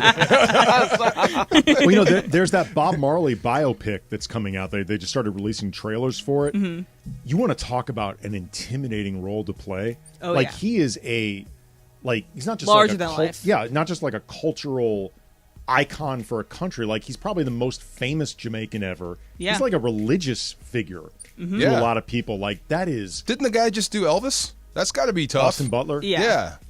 Tom Hanks kind of took some sting out of that one. Well, yeah. Yeah. I mean, because it's Tom Hanks, but yeah. I mean, it's a big role to step into Elvis, but other people have played Elvis before, and as big of an icon as Elvis was, I think it's still Bob Marley hits differently. Yeah. Like that is... Also, because I don't know, has there been a biopic, or has he been portrayed before? No. I don't think he's even been a character in a movie. I think he has before, but never to this degree. I'd have to look it up. Right. I seem to remember at some point Bob Marley being represented in a movie or in TV, but I don't think ever. I don't remember ever. Yeah. Certainly not like a biopic like this. No. And not even as a friend of a star. Right. And there have been a lot of attempts over the years to do a Marley biopic. But, I mean, again, like the actor taking this on, Kingsley Ben-Adir, he's one of the Kens in Barbie. Yeah. Takes some stones to take on that role. You're a Diamond Dave guy, right? More so than Sammy. Okay, have you seen the Motley Crue movie? No, but I've heard it's actually really fun. You should see the David Lee Roth character in that movie. Yeah, you will laugh your butt off. I've heard that is very entertaining. Hilarious. Okay. Today's also National Water Park Day. So, one, when was the last time you went to a water park? And two, are you pro or con water park in general? Very pro. Yeah. Pro? Very pro water park. Love water park. Fun. Lots of fun. Scary, though. Especially when you get those water slides that are way up, you know, and you got to make those turns, and you see people like almost come off the thing. It's like, gets kind of freaky. The last time I believe I was at a water park was 2019 in Playa del Carmen. I went to Shell Ha.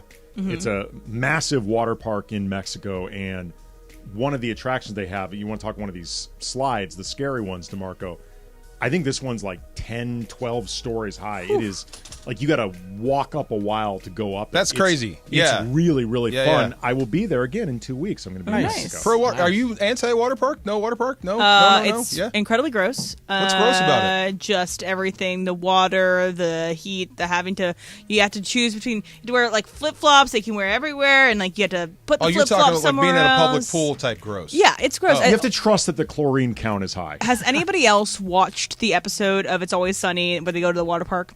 No. So when I think of water parks, I think essentially of that movie or that show because that episode can ruin water parks for you. It's also a fantastic episode if you haven't watched it before. I just saw, by the way, shout out to Bryan Cranston and Aaron Paul. Their episode. Yeah, their episode on It's Always Sunny. It is hilarious. It's funny? Yes. Wow. It's really funny. It's like the gang gets involved in celebrity tequila or something like that, or celebrity alcohol. Well, they create their own liquor. They want to create their own liquor that is a combination of Jägermeister, Goldschlager, and Schnapps. Yes.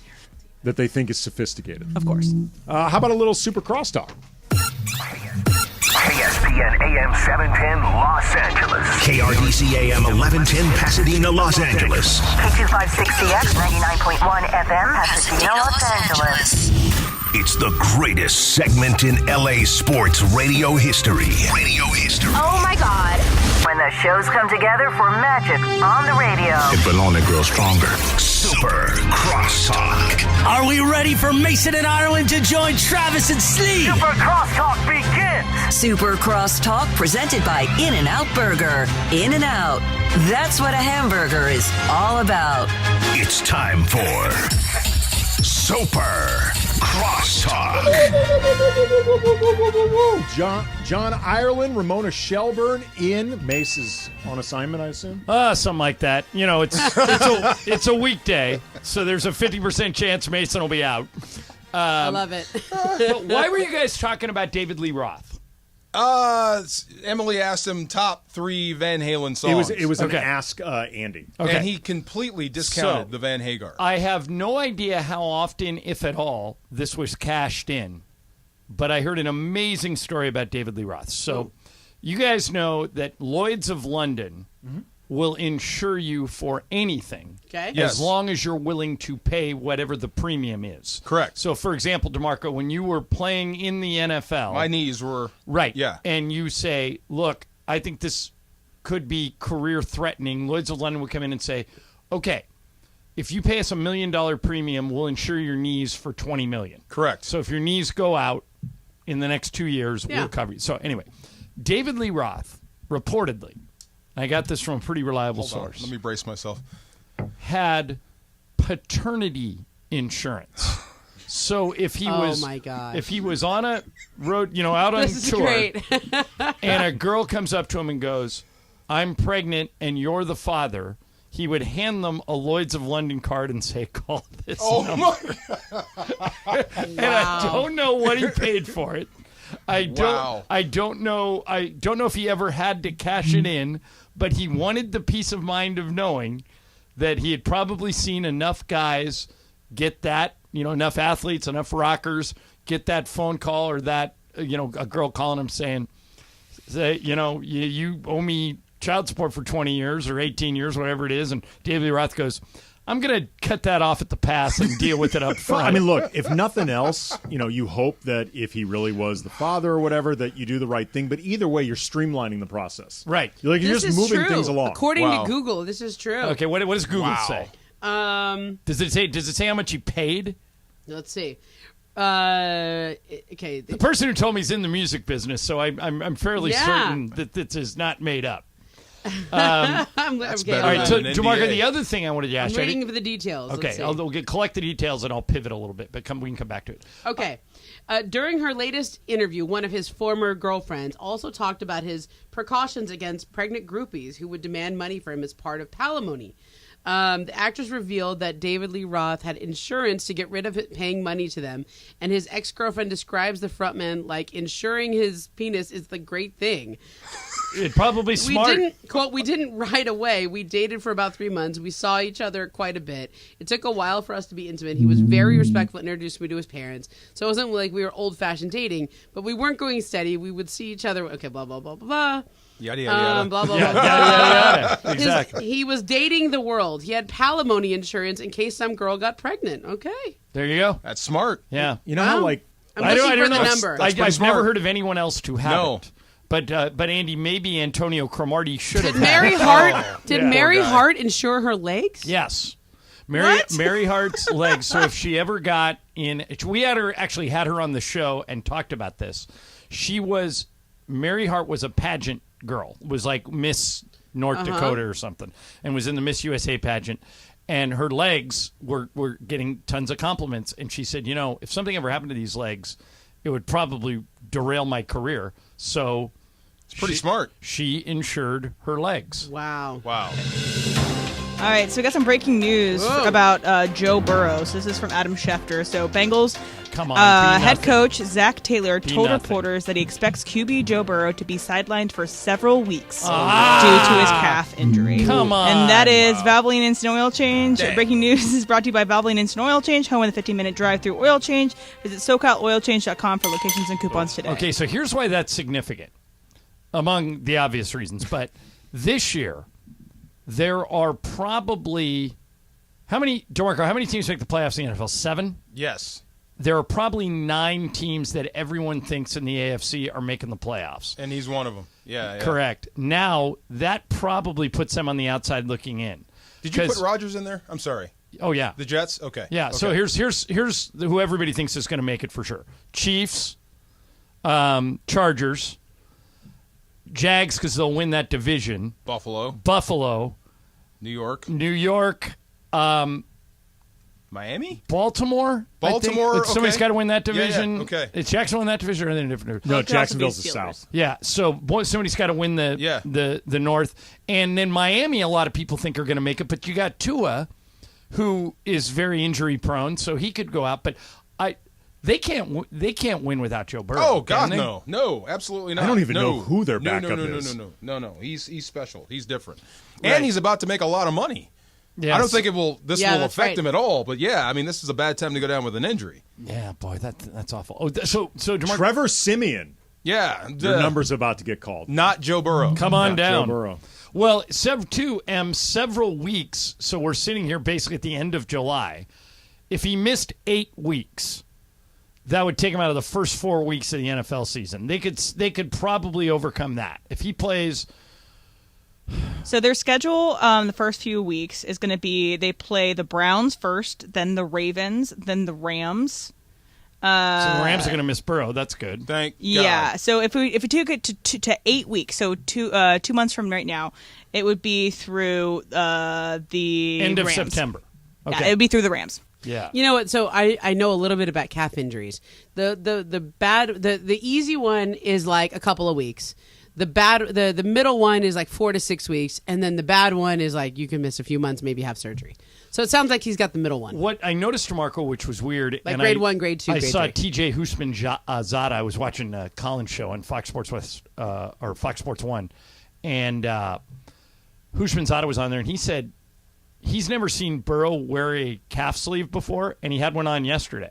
So it was already bothering him. Something's up. He just popped it. Yeah, he just popped the All cap. right. So, DeMarco, I didn't know you were going to be here today, but the other thing was recently I was on a plane, and I watched American Underdog, the Kurt Warner movie. Yeah. You were on that team, right? Yeah. Okay. In that movie, I'm 6'5" with dreads. Of course. Yeah. Seriously? Oh, yeah. The thing that Thanks, Kurt. jumped out at me about that was, did you guys, when Trent Green went down, did you guys all look at Vermeil and say, what the hell are you doing putting this grocery store worker in at quarterback? Did you know right away he could play?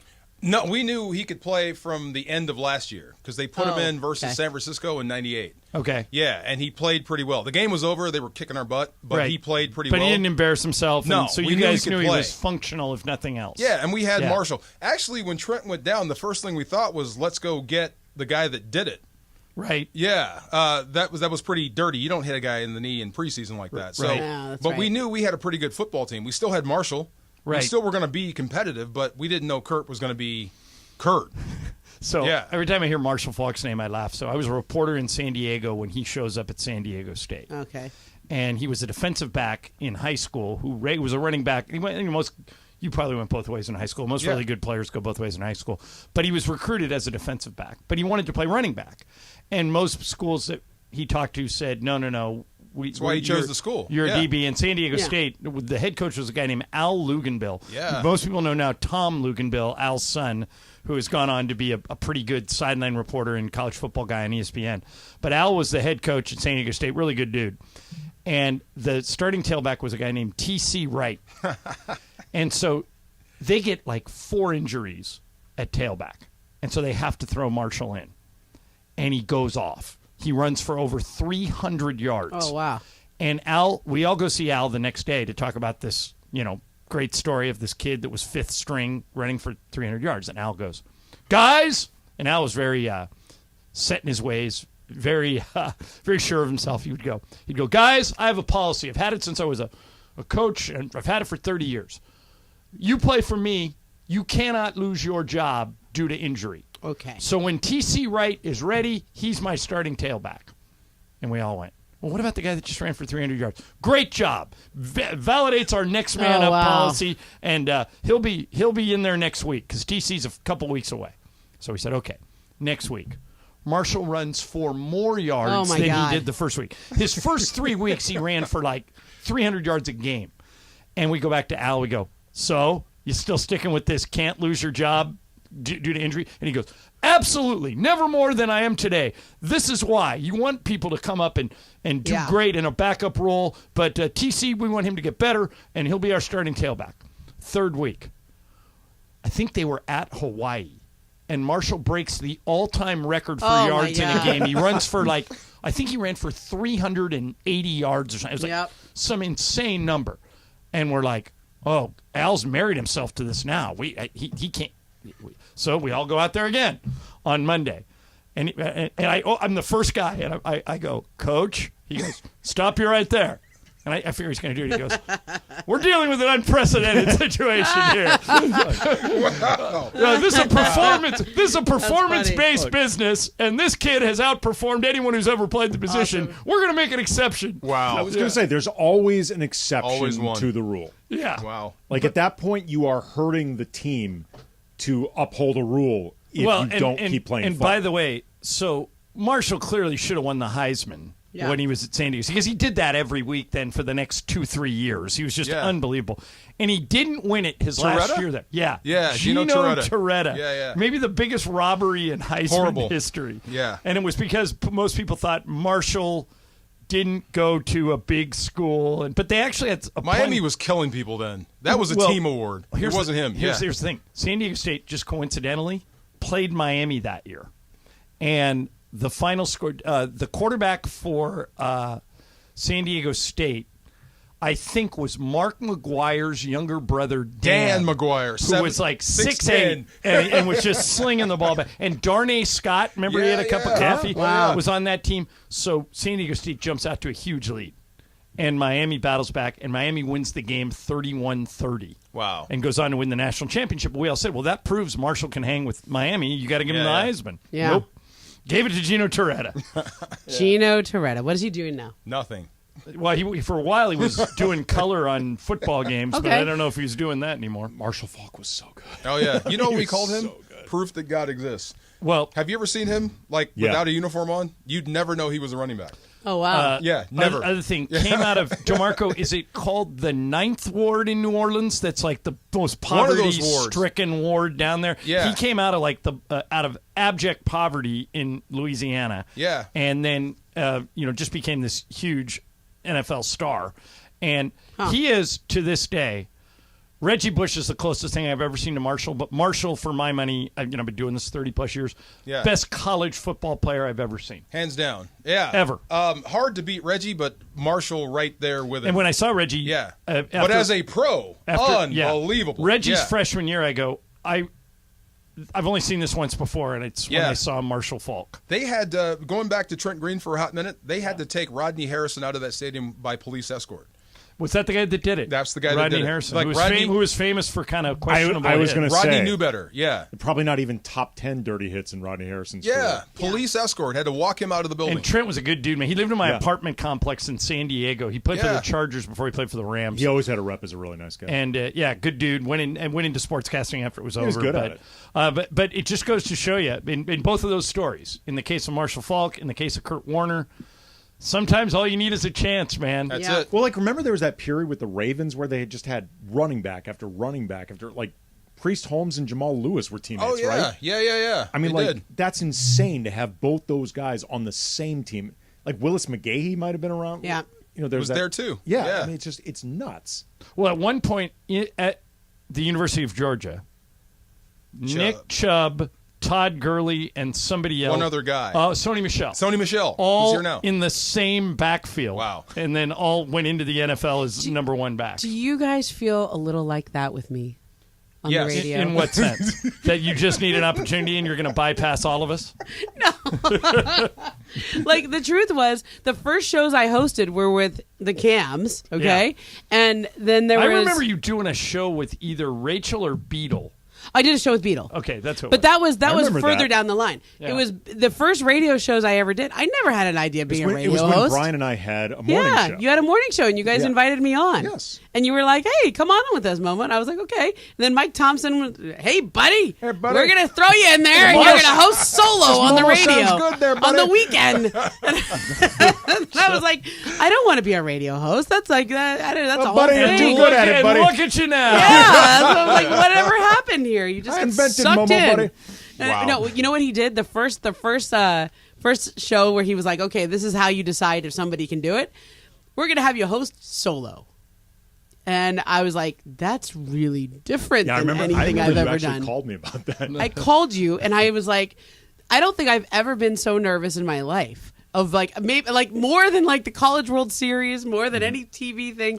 Solo radio. You're on an island, man. You feel naked. Like I that looked is over tough. at Adam Bronstein, and he was smiling at me like, "You can do it." And I was like, Stove!